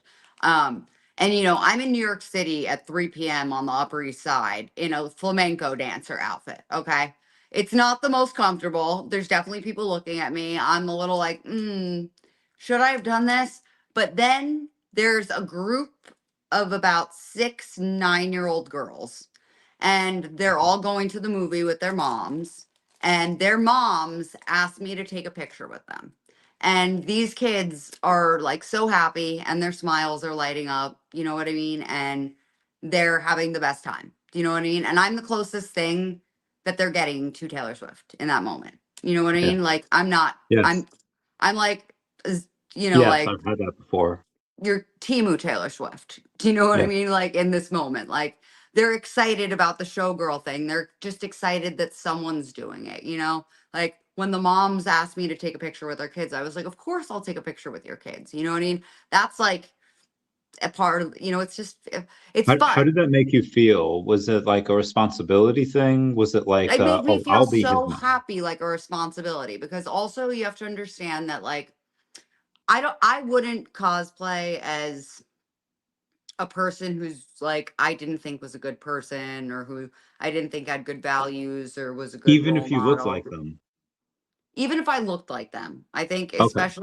I think especially then I'd be very careful. If you looked scarily accurately to someone who had bad values, I think that that'd be sort of trepidatious situation. Really? Wait, why? Um, I mean, first of all, why would you want to associate yourself with someone who has bad values? You know what I mean? If you already look like them and that's something you can't control. Do you know what I I think mean? sometimes that can be fun. Like Jackie Chan always had this thing where he wouldn't be in a movie unless his character would be good until I think it was The Irishman, or I forget whatever movie it was, where there was one movie, granted he was like 60 something, where he's like, yeah, okay, I'll play this person. Yeah, And I would just sometimes bad characters can be more fun. Like, yeah, people love Simba and they love for Mufasa, but sure. Scar is awesome, But I think yes, but you're talking about the 90s and that was an amazing time. Fair point. We live in an Good point. unfortunate time of online now where, like there's a girl who looks like Taylor Swift and she does try to look like Taylor Swift, okay? Her name is Ashley. And she is relentlessly exhausting. Do you know what I mean? It's In what way? like she used to do stuff to like like go to the mall, like dressed like Taylor Swift and stuff like that to try and get Okay. attention and stuff. Do you know what I mean? Like dressing as Taylor Swift, like makeup done, Okay. hair done the same way, like you're cutting your bangs the same way. Clearly Okay. for attention, you know what I mean? And like it's I don't I don't know. It just was a little strange. Do you know what I mean? It just seemed a little like you're maybe like you want to be a skin wearer. I don't know. Maybe you don't want to be, but that's what you're giving off. You know what I mean? Like I don't want to wear Taylor Swift's skin. She just inspires me. And yeah, I agree with you. Also, like it doesn't matter like age, weight, like gender, sex. You know what I mean? Like some of like Ashley's insufferable. Yeah. See, Meg just knows. Like, I don't know. Like, how do you describe Ashley? Right? Like, she's Apparently, insufferable. as insufferable. I Exactly like she's known in the Swifty community as being like insufferable. You know what I mean? Like, okay. she's not like, she could have been an asset to Taylor Swift. Okay. Yeah. She displays in a creepy way. That's what I'm saying. She displays in I want to wear your skin way. Ashley, if she Oh, was a smarter girl, could have actually had a fucking career off of this because Taylor Swift needs security. Okay. Taylor Swift needs a body double. She does. Do you know what yeah, I mean? Like at yeah, this level of fame, you need a body double. And if yeah, Ashley had gone about things in a correct, quiet way, she could have probably been employed for Taylor Swift as a low-key body double that we would never know exists. You know what I mean? That would just be put in for passing glance things. Do you know what I yeah, mean? Like nothing like she wouldn't be sitting and doing interviews for Taylor, you know what I mean? But a body double of like, hey, Taylor's gonna appear here, but really you send Ashley who's walking through the back doors and all you see is the back of the head. You know what I yeah. mean? For safety, it could have been a really good gig. But she definitely didn't go about it the wrong way. She like commercialized herself and, Okay. So, as played for someone her. that, so let's say if you happen to have, like, again, you look, especially your cosplay, look amazing and fairly close to Taylor Swift. If you had the looks like down, like, let's say as equal to Ashley, or if not greater than equal to Ashley of Taylor I'd Swift, do the same thing. and I yeah, would be and let's, as insufferable as Ashley. Yeah. well, let's say if you just disregarding her personality, if you were looking as similar to Taylor Swift than anyone else, if not more similar to Taylor Swift than anyone else, how would you handle that responsibility? I What would have would you do? absolutely done this differently. Like I would have, like I just said, I would have had a So job what would you do? working for Taylor Swift. I would have. Well, there's been times and moments in my life for me as myself. If we're saying it's me as myself as I've gone through life now, I just look different like Taylor Swift. There's been times where I've been in rooms with her and like her people like 6 feet away. And if that was the case, they would have looked at me and been like, whoa, you're a complete doppelganger. You know what I mean? Like, and then something would have transpired from there. And that's how I would have gotten a job from her low key because I But already like, worked at the what film would you industry. do to, how would you choose to act? How would you choose to go about that, taking that responsibility? Because that's a big It undertaking. She's is a one of the big most popular responsibility. It stars is a in the big world. responsibility. I think you Yeah. have to be like you have to be obviously on top of like mimicking someone. Do you know what I mean? Like I think when it's a celebrity, it's different, right? Because we deal with this a lot with film and television shows, right? We have stand-ins. So we have something called stand-ins that come out before the actors come out and we use them for lighting and to figure out like choreographing the scene. So before like your favorite actor comes out, someone who looks exactly like them and is their same height and build and everything comes out and stands in their place. So there's a job for that for movies and stuff. You could, if I looked exactly like Charlize Theron and had the same body type as her and same height, I could do that as a career, like be a stand-in, you know what I mean, and never be seen on film. Um, but I think when you're dealing with someone who has the level of fame of someone like Taylor Swift, um, when you talk about responsibility, there is a responsibility there, right? Because this is a person who's a role model to young kids and stuff like that. That's why I'd work for her directly. You know what I mean? you want to stay as close to the source as possible. You know what I mean? So that you're almost like a canvas for them in a way. Do you know what I mean? Like, or an extension of them. So whatever they want you to be or whatever they are deciding to be, you know what I mean? You just mimic. It's a different form of acting, I guess. You know what I mean? Being a mimic. So yeah, Yeah, I don't know. agreed. So there's I definitely do that over being an impersonator. yeah, of course. I think you'd have So a way longer, solid career. but before I get into like I want to say nitty gritty or the bad times or potential bad times, but Taylor Swift, I feel like tends to view love as a unpredictable, like wild card, as she's described an unholy mess that is worth experiencing despite the inevitable heartbreak. I feel like she often processes her romantic life, at least before Travis Kelce, maybe even during Travis Kelce, through songwriting, evolving, and all that. Um, how do you how did your views on love change from listening to Taylor Swift and her views on love? Did it change? Did it just give you a different perspective on it? Tell us about that. That's actually really interesting. I think so. I don't know if I could say change. What's interesting for me, because I'm the same age as Taylor, is that even though I'm the same age as Taylor, I'm clearly a little bit behind mentally because by the time she releases these albums, she's already gone through and processed these emotions, and somehow they seem to be synchronizing with the timeline of my life. So since Fearless, since like the early 2000s, I've had a very poignant friend in Taylor Swift who um is one of the greatest songwriters of our generation. Um if someone knows how to put pen to paper, it's her.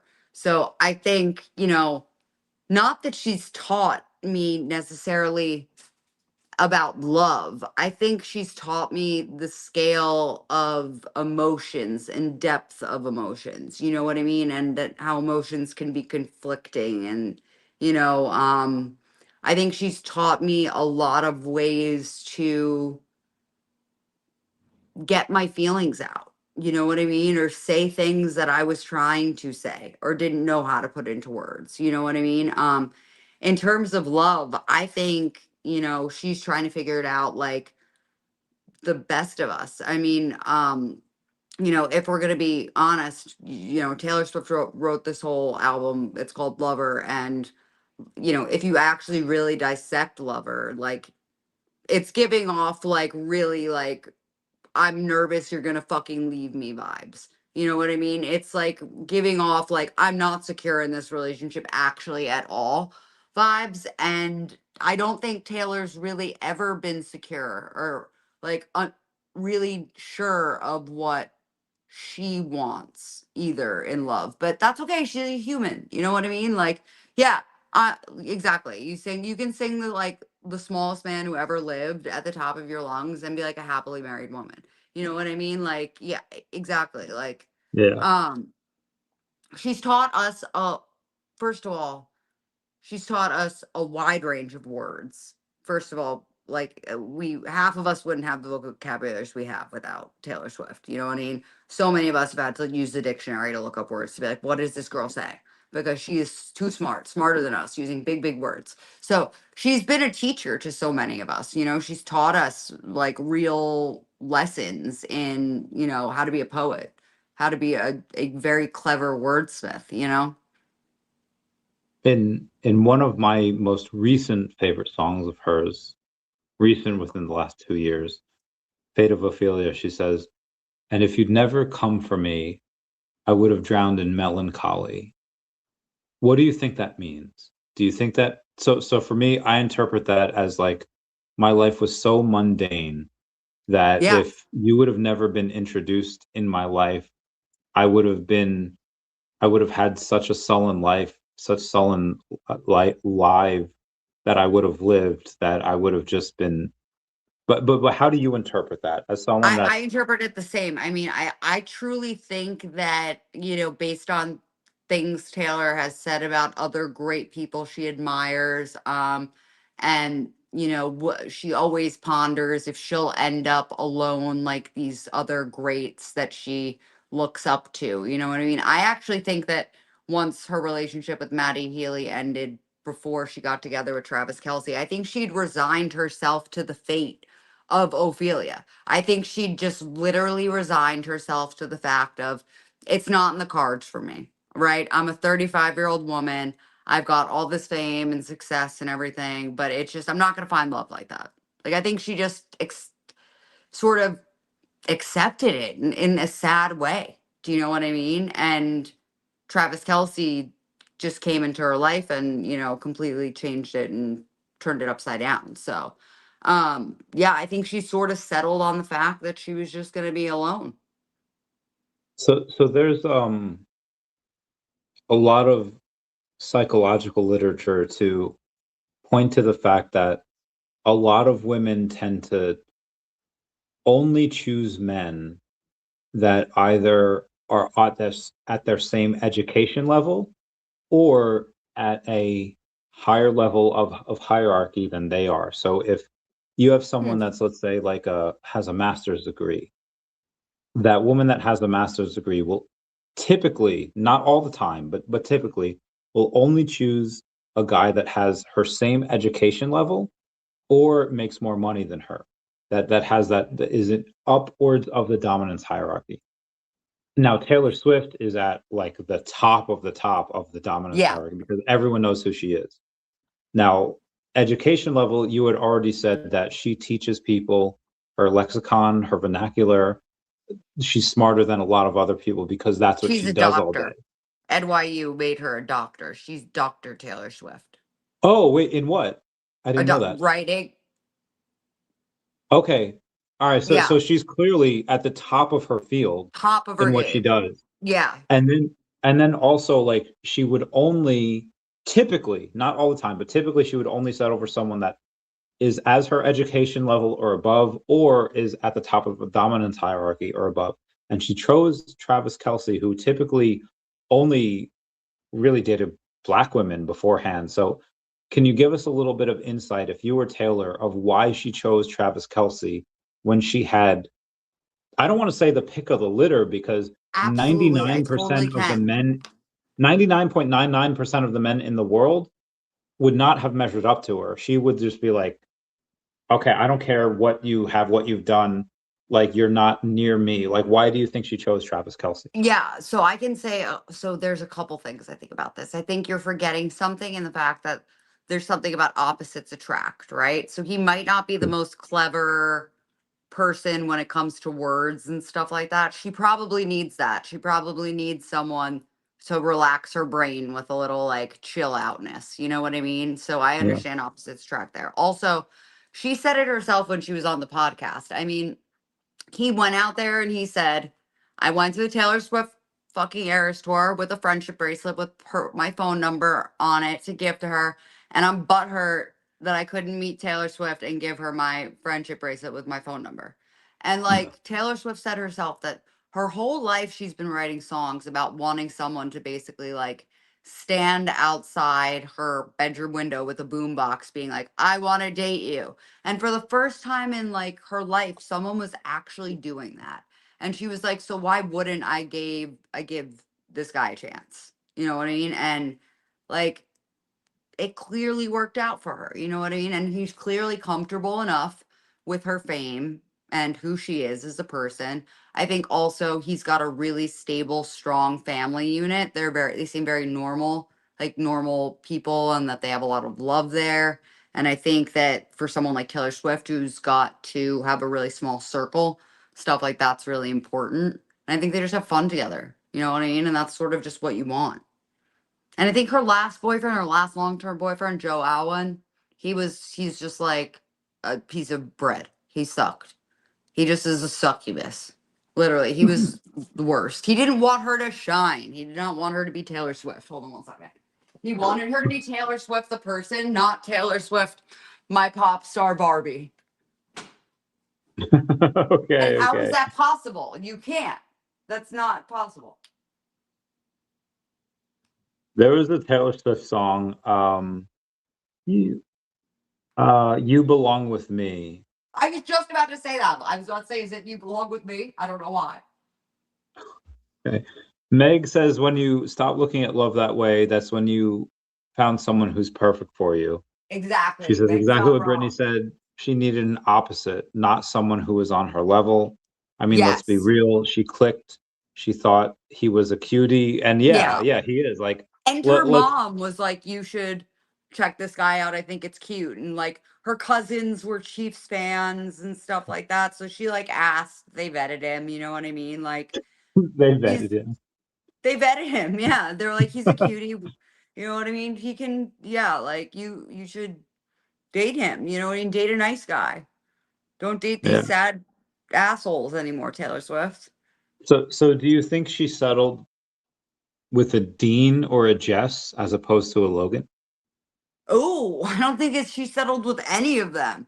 He's so Wait, tell me different. why. He's like he's a big personality also. Do you know what I mean? But he Yes. comes from humble, self-made beginnings also. You know what I mean? Him and his brother are from like Ohio and they like, are football stars that just like were really good at what they did. You know what I mean? I think he's like Taylor Swift's not anything like Rory. Like, we gotta. So I think that's where my main problem starts. She has more Yeah. backbone than Rory Gilmore does. Um, I just think that she realized she wanted to be Taylor Swift, the pop star. You know what I mean? At some point, like, after she thought she didn't, and I think that's hard to find someone who will genuinely love you and support you. You know what I mean? And you know, watching her documentary, I think was really great and fascinating. And if anybody hasn't watched it, you just should, if you're not even a Taylor Swift fan. But the 6 episode documentary series on Disney Plus, they talk about their jobs, right? They're both entertainers where they go put on a show for a certain amount of time. They both play in stadiums. They both go in locker rooms. They just call it different things. They both have rehearsals that they call it different things. You know what I mean? So they actually have a lot in common. Yeah. Um, you know what I mean, in terms of what they do for people. And I don't think she settled either at all. I think he is absolutely wonderful to her. I think he like worships the ground that she walks on. I think he loves her. Yes. You know what I mean? And that they're gonna have a beautiful life together if that's what they choose. You know what I mean? But yeah, I think they're getting married this year. I'm pretty sure they're getting married in Rhode Island on the Oh, 13th. hell yeah.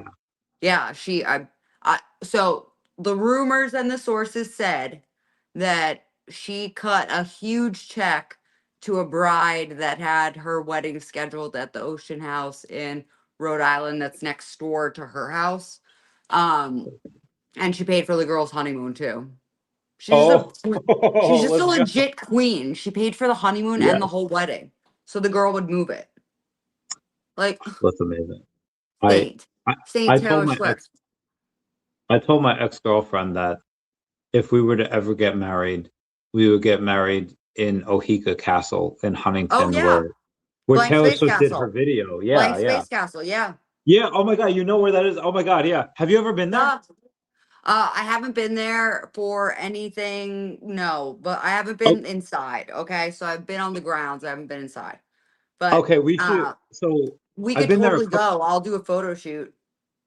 Dude, let's go. So we're going to Hillary Duff in May in Vegas, but we should do a trip to Huntington, New York, where We so should. It's not even far. now the last time I've been there was 2018 and it was very inexpensive. Now, since Taylor Swift has done her music video, there's probably a Oh, lot more expensive. she did her music video before then, so it's Oh, probably she still did. good. Okay, so it's Yeah, probably not that bad. it's probably okay. We should look into it and go. I would for sure go. Yeah, I wanted I to do love more that stuff like place. that. That's where I told my ex-girlfriend that's where I want to get married. Like because that's Really? yeah, yeah. Oh my God, if you get married at the Blank Space Castle, I'm gonna absolutely have to wear something that Taylor Swift wore in the music video, and you can't get mad. No, you can wear whatever I'm you just want. gonna be So like, so I'm gonna be like, Randy, I understand this is your wedding, but this is also my time to get my Taylor Swift photos. so I actually want to do two weddings. One is like a court wedding where it's like, hey, this is just us, no one else. And then the second wedding I want to have with like maybe 100 people, where it's like, here's our friends, and the invitations are going to be like LSD, and you have to take them before you go into the place. Oh So my God, Randy, I can't. That would scare me. I Brittany, faked I it. want to have like a 48-hour wedding where you minimum I'd have to 36. fake it. I'd have to fake take it. I'd be like, I took it, Randy. Well, you could take it for the first, so you could take it for the first half, and then not pay attention to the first half, and then be Yeah, present for the exactly. second half, or Just be you like, could oof.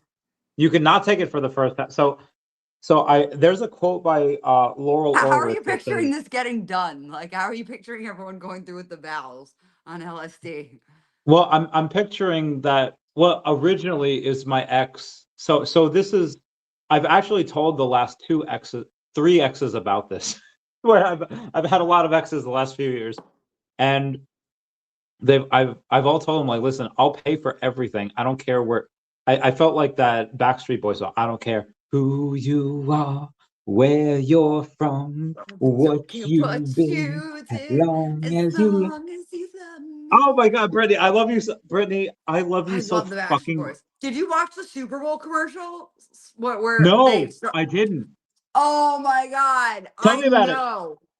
Tell me about Okay, it. so literally, okay, so it was for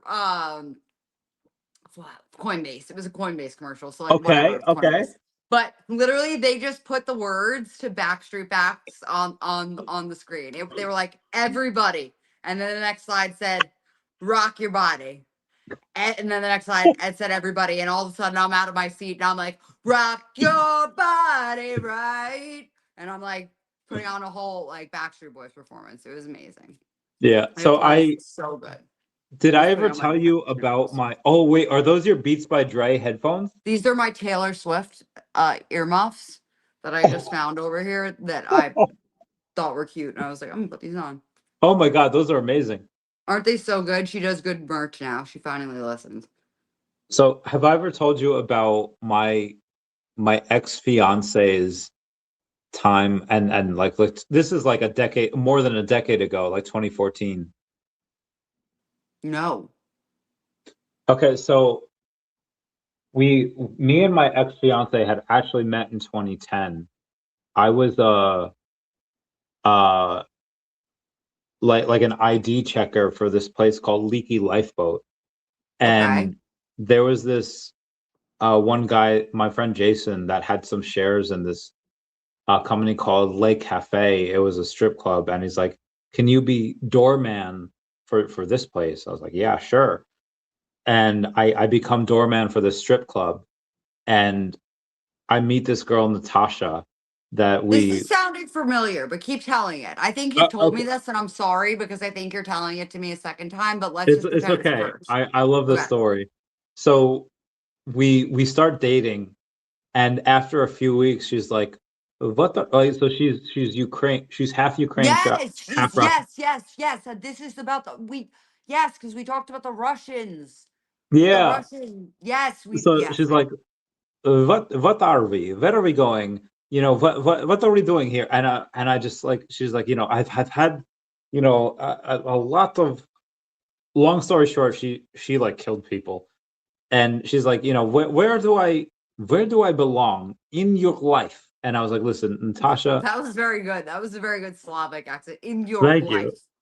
She's like, so I said, like, I don't care who you are, where you've been, what you've done, as long as you love me. Did she not And know and you were quoting the fucking Backstreet Boys? so she was like, That's because that she's was the most Slavic. You got poetic lucky. thing I've ever heard. And she kissed me, and I was like, oh my God, yes. So then, like a couple weeks later, the song is on in the strip club, and she's like, and I You're was in like, trouble, Randy. Natasha, like, calm down, calm down. And she tries to rip the stripper pole from the stage, and she can't do it. So she takes off her high heel and yeets it at me, and I block it. And then after I block it, I open up my arms, and she's lunging at Oh me, my and I was like, God, Randy. so then she starts beating the shit out of me, and I was like, oh no, stop. And then her endurance fails, and then she's like, what did you say to me? And I was like, listen, I would have I didn't think you reworded should. it in that moment and been like, you remembered this wrong. I would have Yeah. gaslit the shit out of her, Natasha. I'm sorry.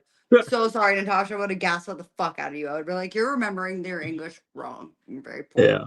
Sorry. I'm really sorry. Mary, But no, I'm you're an not taking asshole, drugs. Randy. Fuck you. No, I'm just kidding. No, well, apparently, yeah, same. So But like, yes. But don't do that so again, Randy Chavez. Don't you do I'll that to try. another girl. But Try. there's no girl you could get that past now. And if you are, you better tell me because she's too dumb for you and we've got to move on. Yeah, If any I mean, girls not believe in anymore. that, she's too young or dumb. Well, yeah. At the time in like 2014. Well, no, at the time it was 2010. So yeah, I was like 19. So there was like she wasn't too young at all. She was No, older. no, no. That was a different time where you could have maybe not known the Backstreet Boys or something, especially if you were from a different country. But like now, if you don't know that, you're too young or too dumb, and like, sorry, you can't marry my friend. Yeah, Um, agreed. yeah.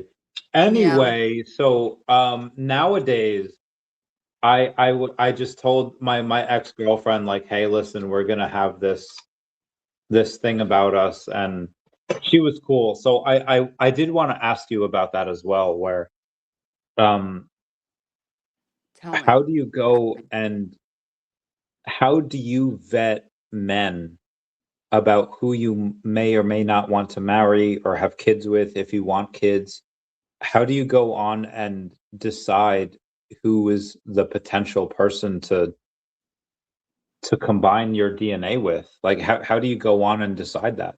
Because that's a very big decision. And you're not 20 anymore. You know, you're my age, you're 35.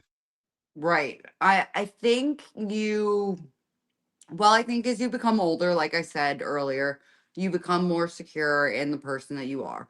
You become more secure in, or realistic about who you are, and maybe about what your shortcomings are, maybe about what your strong suits are, right? And you hope to find a partner that complements those shortcomings and strong suits in a realistic way that you also love and have fun with. I think that there's a lot of things that go into this, Randy. This is a hard one. You know what I mean? Yeah, I of think course. This I is the think to pick a hardest. partner requires a lot of things. I think it requires them, being by your side through struggles, that they necessarily didn't ask for, and showing up for you. I think, the way they treat other people, you know what I mean, shows you what kind of parent they're going to be. Uh, you know what I mean, in terms of like older people, just how they treat others. But yeah, I think you just sort of, I hate to be like, when you know what I mean? Or when it just makes sense, it makes sense. You know what I mean? But because I think people also like change over time, right? And like their priorities change or like their timelines change, right? In terms of like what they want. Like what I wanted last year could be different from what I want today. You know what I mean? Just because I've grown and changed and experienced stuff over the past year.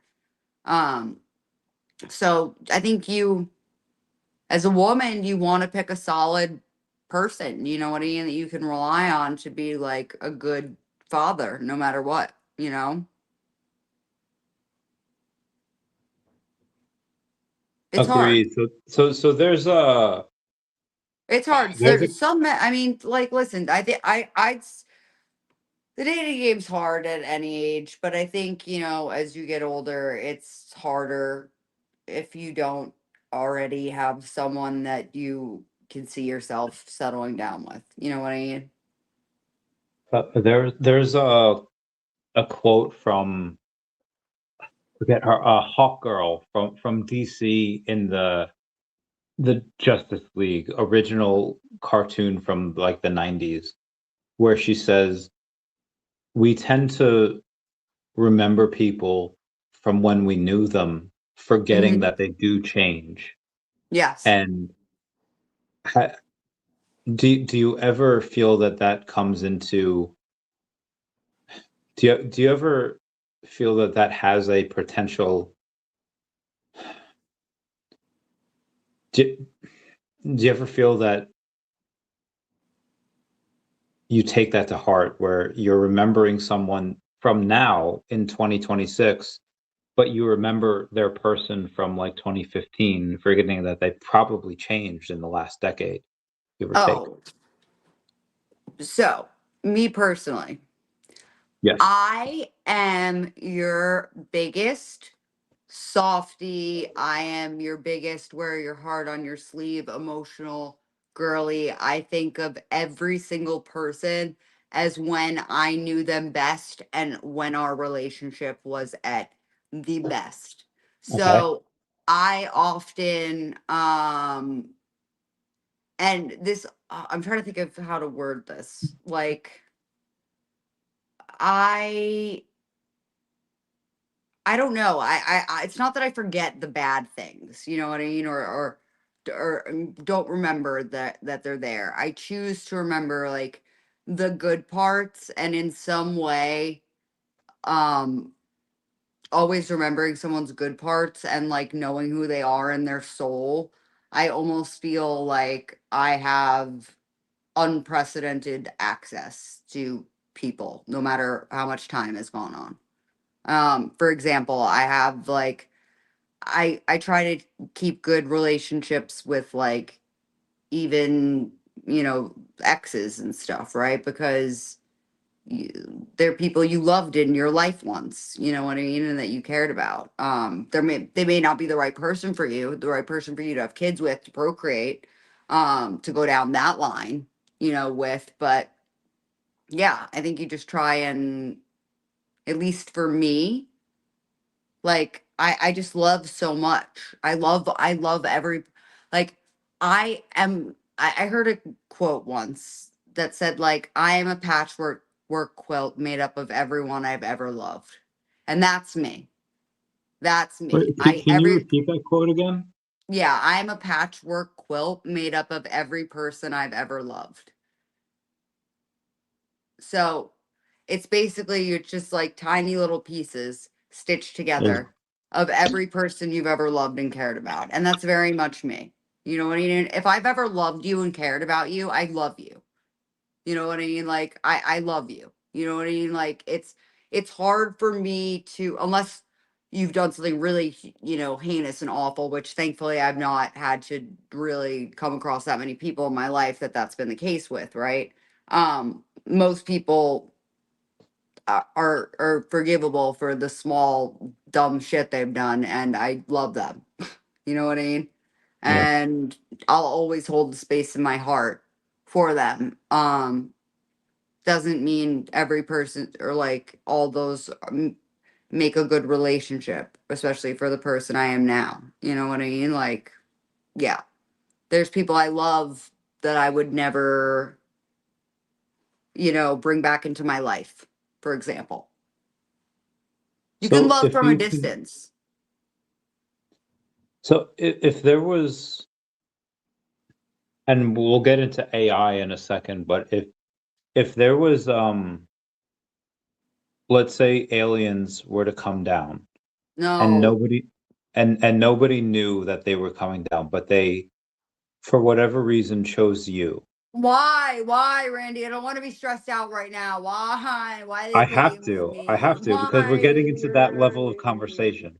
I've I'm also having had a a lot panic to, attack. I've had a Will lot to they let drink me over the bring my last few hours. medicine? Well, you take your medicine if you need to, because I've had a lot to drink, and that's No, my medicine. will they let me take my medicine when I'm having a panic attack when they're taking me? Yeah, of course, Okay, because they great. want So to at have the least best I'll answer. okay, then I'll be They high. want to have That's the best fine. answer, and the best question that they could ask to you is, hey, we have our idea of who the best person is to contact, but before we do, we have to go through your particular lexicon, your contacts list, and Randy Chavez. Who is he to you? Who is he to humanity? What can you tell us truthfully about him after he said all these amazing things to you? Can you, in sincerity, say similar things about him? Or do you have to talk about the negatives about him because of who you are as a person and how you have to live by the truth and what you would say about him is a net negative to society or a net positive? Tell us all about him in your own personal view. So the first thing I'm going to say is Randy Chavez. I'm going to say Randy Chavez is my friend, and I know enough about Randy Chavez to know that I'm not answering fucking shit, because there's a huge potential that you're a fucking spy. And I know how Randy feels about that. So my mouth is closed. And if I sussed out that they weren't a spy, because I know how you feel about that shit, then I'd say, yeah, Randy's an amazing person and contributing to society, you fucking idiot. You're more intellectual than I am. Why am I telling you this?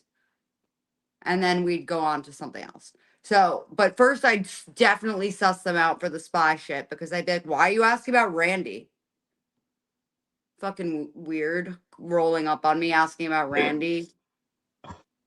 So if they Sus. were to ask you who you would most likely offer to them or suggest to them who they should contact in this world, of who you think would be the best person or entity to talk to them about security and technology and everything that could help propel humanity into the next phase of Randy. a type 1 and 2 civilization, I'm who would you telling them right now, if they're contacting me, things have gone wrong.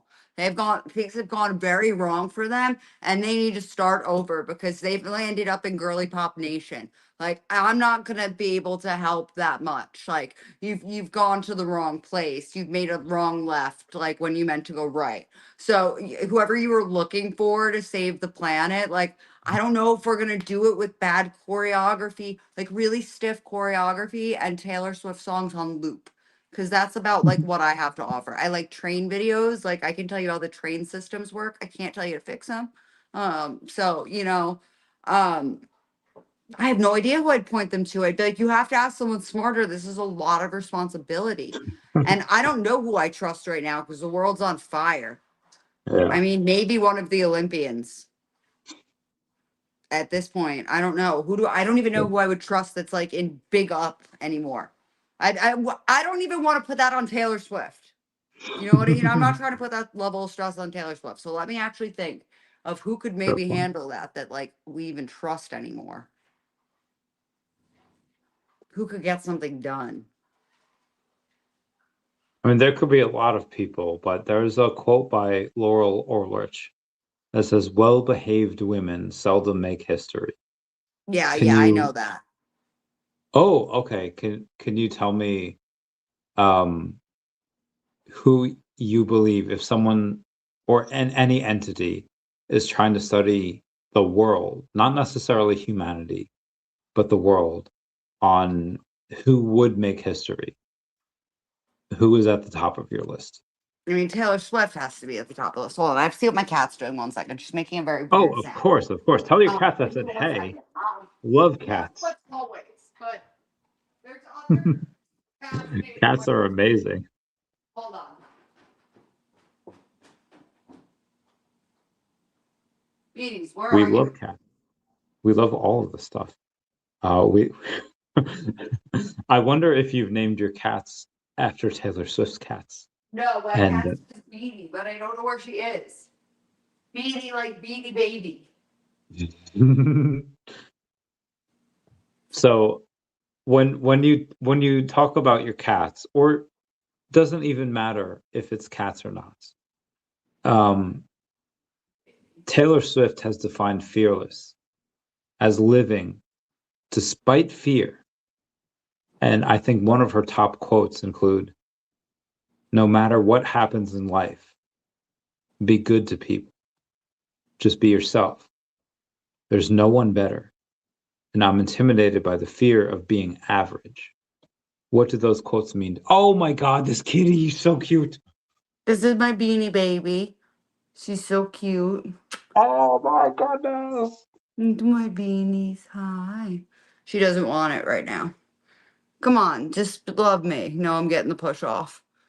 I'm getting the push off. But she's such a good girl, Mama. She loves me, but she doesn't want this right now. What, do you want to sit on my lap? No, she doesn't want it, but she was making some type of ruckus. So But anyway, that that's my last cute. quote where Taylor Swift has said, "No matter what happens in life, be good to people. Just be yourself. And there's no one better." And she says that, "I'm intimidated by the fear of being average." What does that mean to you? And what do you think she means by quoting that to the people that's known as her fans? You know, Taylor Swift has always said something too about the fact that, like, you know, it should be to make someone feel bad about being like extremely passionate about whatever they're passionate about and for being themselves is like the worst thing you could do, because why would you want to make someone feel bad about something they genuinely love? And I just think that if you genuinely love something, who cares? You know what I mean? Like, just who cares? You know what I mean? Yeah. Just be yourself if you love it and it makes you happy. There's so many things on this in this world that are hard and rough and tough. Like the world's already, you know, a tough place to be in. So if you Yeah. find joy from whatever it is, just immerse yourself in that. You know what I mean? Like, yeah. Oh, beanies, you're being such a good model. I got her to stay for a minute. I see. I see. Well, the lights are on, right? I have the like Of camera course. lights on, like the actual lights. So she's like, "What the hell? The lights." So, You're a good Brittany, girl. tell me, whether it's the cats in your arms, the concerts or shows that we go to, the love that you might feel in life. What do you there's a quote from Antonio Banderas that says, "¿Qué quieres en la vida?" which means, what do you want in life? So I ask you, what do you want in life? Ooh, I want to be happy like most people. But right now, honestly, Randy, I just want a little money. I don't even want to be rich. Like, so if anybody's like got some money and wants to Venmo me or Cash App me, I'll drop it below. Like, I, your girl's struggling. I could use some money. um, What's your Cash App or Venmo? I don't know. I don't even know what they are. I'm just trying to be. I Girl, actually don't know what tell they me are. so I can show them. Oh, I actually don't know. I'm not sure. I can't even look because we're on here. I was just being funny. I thought that would get laughs. But no, I just want to be happy and live a peaceful life. I want my parents to live for a long enough time to see my kids that I'm going to eventually have. Do you know what I mean? Like, I think I'll have kids. You know what I mean? That I want to have Okay, kids. tell us Like, about your kids. Tell us about who you want to father them kids, who your I kids mean, might be like. Tell us about them. there's no way I could tell. I mean, I'm scared about the having kids process. I'll be Wait, completely why? honest with Tell us you. why. Well, the body just freaks me out in general. Like I'm not good with like medical in the body, and I don't like it hurts me to like think about like if I So, have to so go it's more get about my blood. personal, not about who the father is. Yeah, like if I have to go get blood drawn, I want to like die. Like thinking about it's like making me dizzy. You know what I mean? Like I don't do well with medical. I'm afraid um that I'm too sickly. Like for example, I've had scarlet fever as a little kid. I take a heavy duty medicine that suppresses my immune system. My mom had preeclampsia and Yeah. 26 hours of labor with me. Like if this was a different world without polio vaccinations and shit, I would have been dead at the age of 3. I'm gonna be honest with you. Okay, it's not in the cards for my health system. So I'm afraid I'm gonna die on the table. You know what I mean? And I just like I can't be having that. Like I can't be dying to give birth. Of course. I don't know. It's scary. That's why I Of course. haven't obviously like it's like considered having kids earlier. Also, I just didn't ever feel ready. I don't think anybody feels ready to have kids though. You know what I mean? But There- also, there's so many things I want to do still. I want to travel. I want to go places. I really want to go to Egypt. I really want to. I mean, there's so much I want to do. There's a quote from Tony Stark in Avengers Endgame where he's asking his dad, because he goes back in time. He asks his dad, like, "Hey, did you ever feel like that you were, you had the audacity to operate this thing?" Talking about his kid, and his dad says, like, "No, I've never felt the idea of that I would have had the qualifications to operate this, but I just know in my heart that there's nothing that I would ever be able to. There's nothing I wouldn't do for this kid." Yeah. And that's what Tony resonates with, and he's like, okay, well, this guy might not be qualified, even though he's probably the most qualified, but his heart's in the right place. Mm-hmm. Your mom had once told me that her favorite time in both of your lives was when you were like 3 and she took you to Sesame Place. And I was Sesame like, Place. and I asked her, like, why? Like, she was just a kid. She didn't have the wherewithal to ask, to have adult conversations, do this. And she's like, and your mom had said, like, it was just the joy of her being happy and blissfully unaware of the negatives that the world had to offer, and I could just share the bliss and happiness with her. Mm-hmm. And I was like, fuck, that's so Yeah. And beautiful. my mom is so wonderful, and like I have such a close relationship with my mom, and Yeah. I could only, and that is truly one of the main motivators and reasons why I want to have kids, because I would never want to miss out on having myself what me and my mom have. What me and Yeah. my mom have is like we are teammates, we are buddies in this universe, we go through life together. We are each other's rock. You know what I mean? I don't know what I'd do. I'm getting like teary thinking about it. I don't know what I'd do without my mom. And so and she hasn't been perfect in life, you know what I mean? She's had her flaws as a parent. I'm not going to sit here and say my mom's been the best mom ever. No, my mom's dropped the ball like any other human. She's a human. Um but she's been the best mom she could be to me, and I really cherish the time and the memories we've gotten to spend together and all the places we've gotten to travel to. And I I think that if I didn't do that one day, I think I'd be depriving myself of a very special bond. Does that make sense? Yeah. So what do you think would be your favorite memory with your mom? Whether it's something from Oh, your that's hard. childhood, whether it's something from now, what do you think's your favorite memory? That's really hard. You could take your time. It doesn't need to be right away. It's so hard. I You gotta, can think for like a few seconds. yeah, I better try and think about it. We've just done so many things together, and we've been so many places together. We've experienced so many. I mean, the things that my mom and I have gotten to do together are absolutely wild. I mean, we've seen Hubbard like glacier. We've been to Australia, we've been to New Zealand, we've been to Japan, South Korea, been to France. I mean, so many places. England, like I've lost count. There's actually so many places. God, what is my favorite memory with my mom?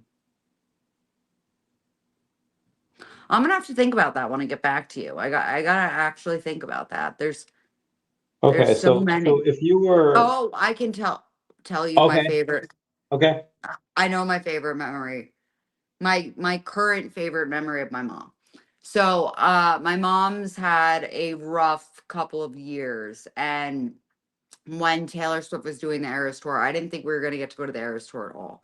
And me and my mom go to every single tour together since Fearless. So I really didn't think the Eras tour was in the cards for us, but we were able to go in Germany. And my mom had been basically like in bed for like a year and a half up until that point. And we went to the Eras tour, and my mom got a hot dog, and she started dancing for the first time. And I remember just like being so overwhelmed and crying because my mom was dancing. And it was the first time I'd seen her dance, probably since you had danced with her on the cruise, in that long. And it okay. felt like I, So tell me about that. Tell me about how when your mom, yeah, why my she, mom's like a dancer, like as a person, like, you know what I mean? Like she will dance and move, but just through having such a hard time, like she just lost like so much passion for just anything. And to see my mom come back to life again was really profoundly impactful for me, even if it was just temporary. Um, it was important that saw that in that time, because I was trying so hard for so long to help my mom, and I felt like I was not making any headway. So just to see my mom come back to being herself for a very brief amount of time was like a gift, a complete gift. So yeah, that is currently my favorite memory, but there are also um tons more, like tons more of places we've gone and things we've seen together, and yeah. so if the situation was reversed and we had a Gilmore Girls year in the life, and you and your mom are in a gazebo and you're sharing coffee and you're sharing whatever, and suddenly you tell your mom like, "Hey, I'm pregnant."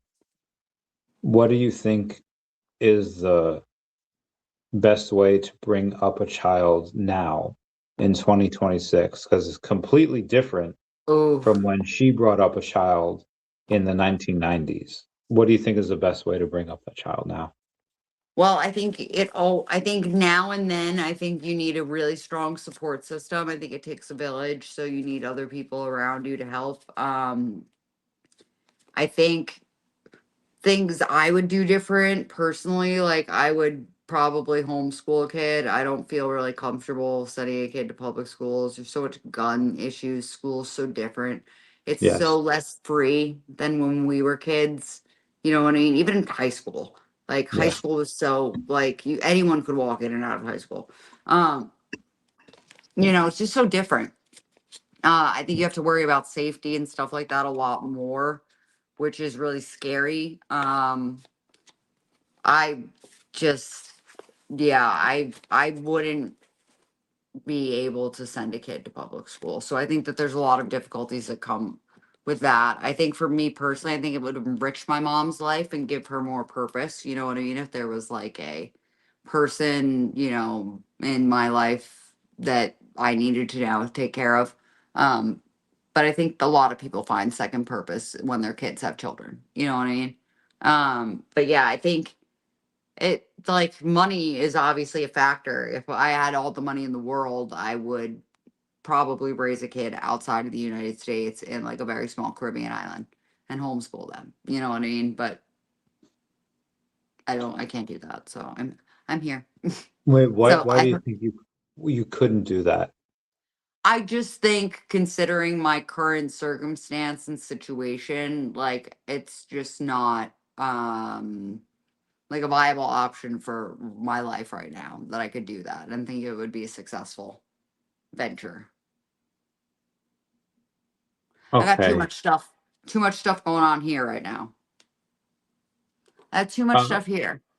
But I sadly do have to leave you soon because it's getting to my bedtime because I'm old and Oh, lame. okay. Can I We still have ask some you? time. Oh, okay. So I'm not leaving one you right this second. I'm just giving you a heads up. okay. In that episode, to bring it full circle from Gilmore Girls, where Rory asked Dean to like, hey, I don't have time tonight, but Paris is with her because she wants to talk about the debate, and Jess comes over Yes. with ice cream, and he says, you know, the Beats believed in shocking people and stirring things up, and talking about how um writers against accusations of being self-indulgent, and explaining that their goal was to provoke a reaction rather than just to be indulgent. How would you guide your kids against the grain of society and talking about things that you think are important, but society tries to make them all tribalized? How would you go and guiding your kids through that? I think so much about educating people and children, especially about other people in the world, is through travel. Honestly, I think you gotta expose your kids to other cultures and different things and show them that like their life really is not that bad on the grand scale of things. You know what I mean? I think that's been some of the best education that I've ever received. And I think that that's just really, that would be so important for me with raising a child, to expose them to different cultures and different people and different mindsets, and you know just doing my best to give them as many real experiences that I could, you know what I mean, like touching grass experiences. um yeah, I think we're missing a lot of that in life. So we definitely a lot of real Okay. experiences, if that makes sense. Um, I know you're close to bedtime soon, so I want to ask you about a bunch of stuff off air. But for right Yeah. now, I want to say hello to Dashi, or bye-bye to Dashi. We love you Bye, all. Dashy. We love you. This has been great. I thank you This has so been much for so being good.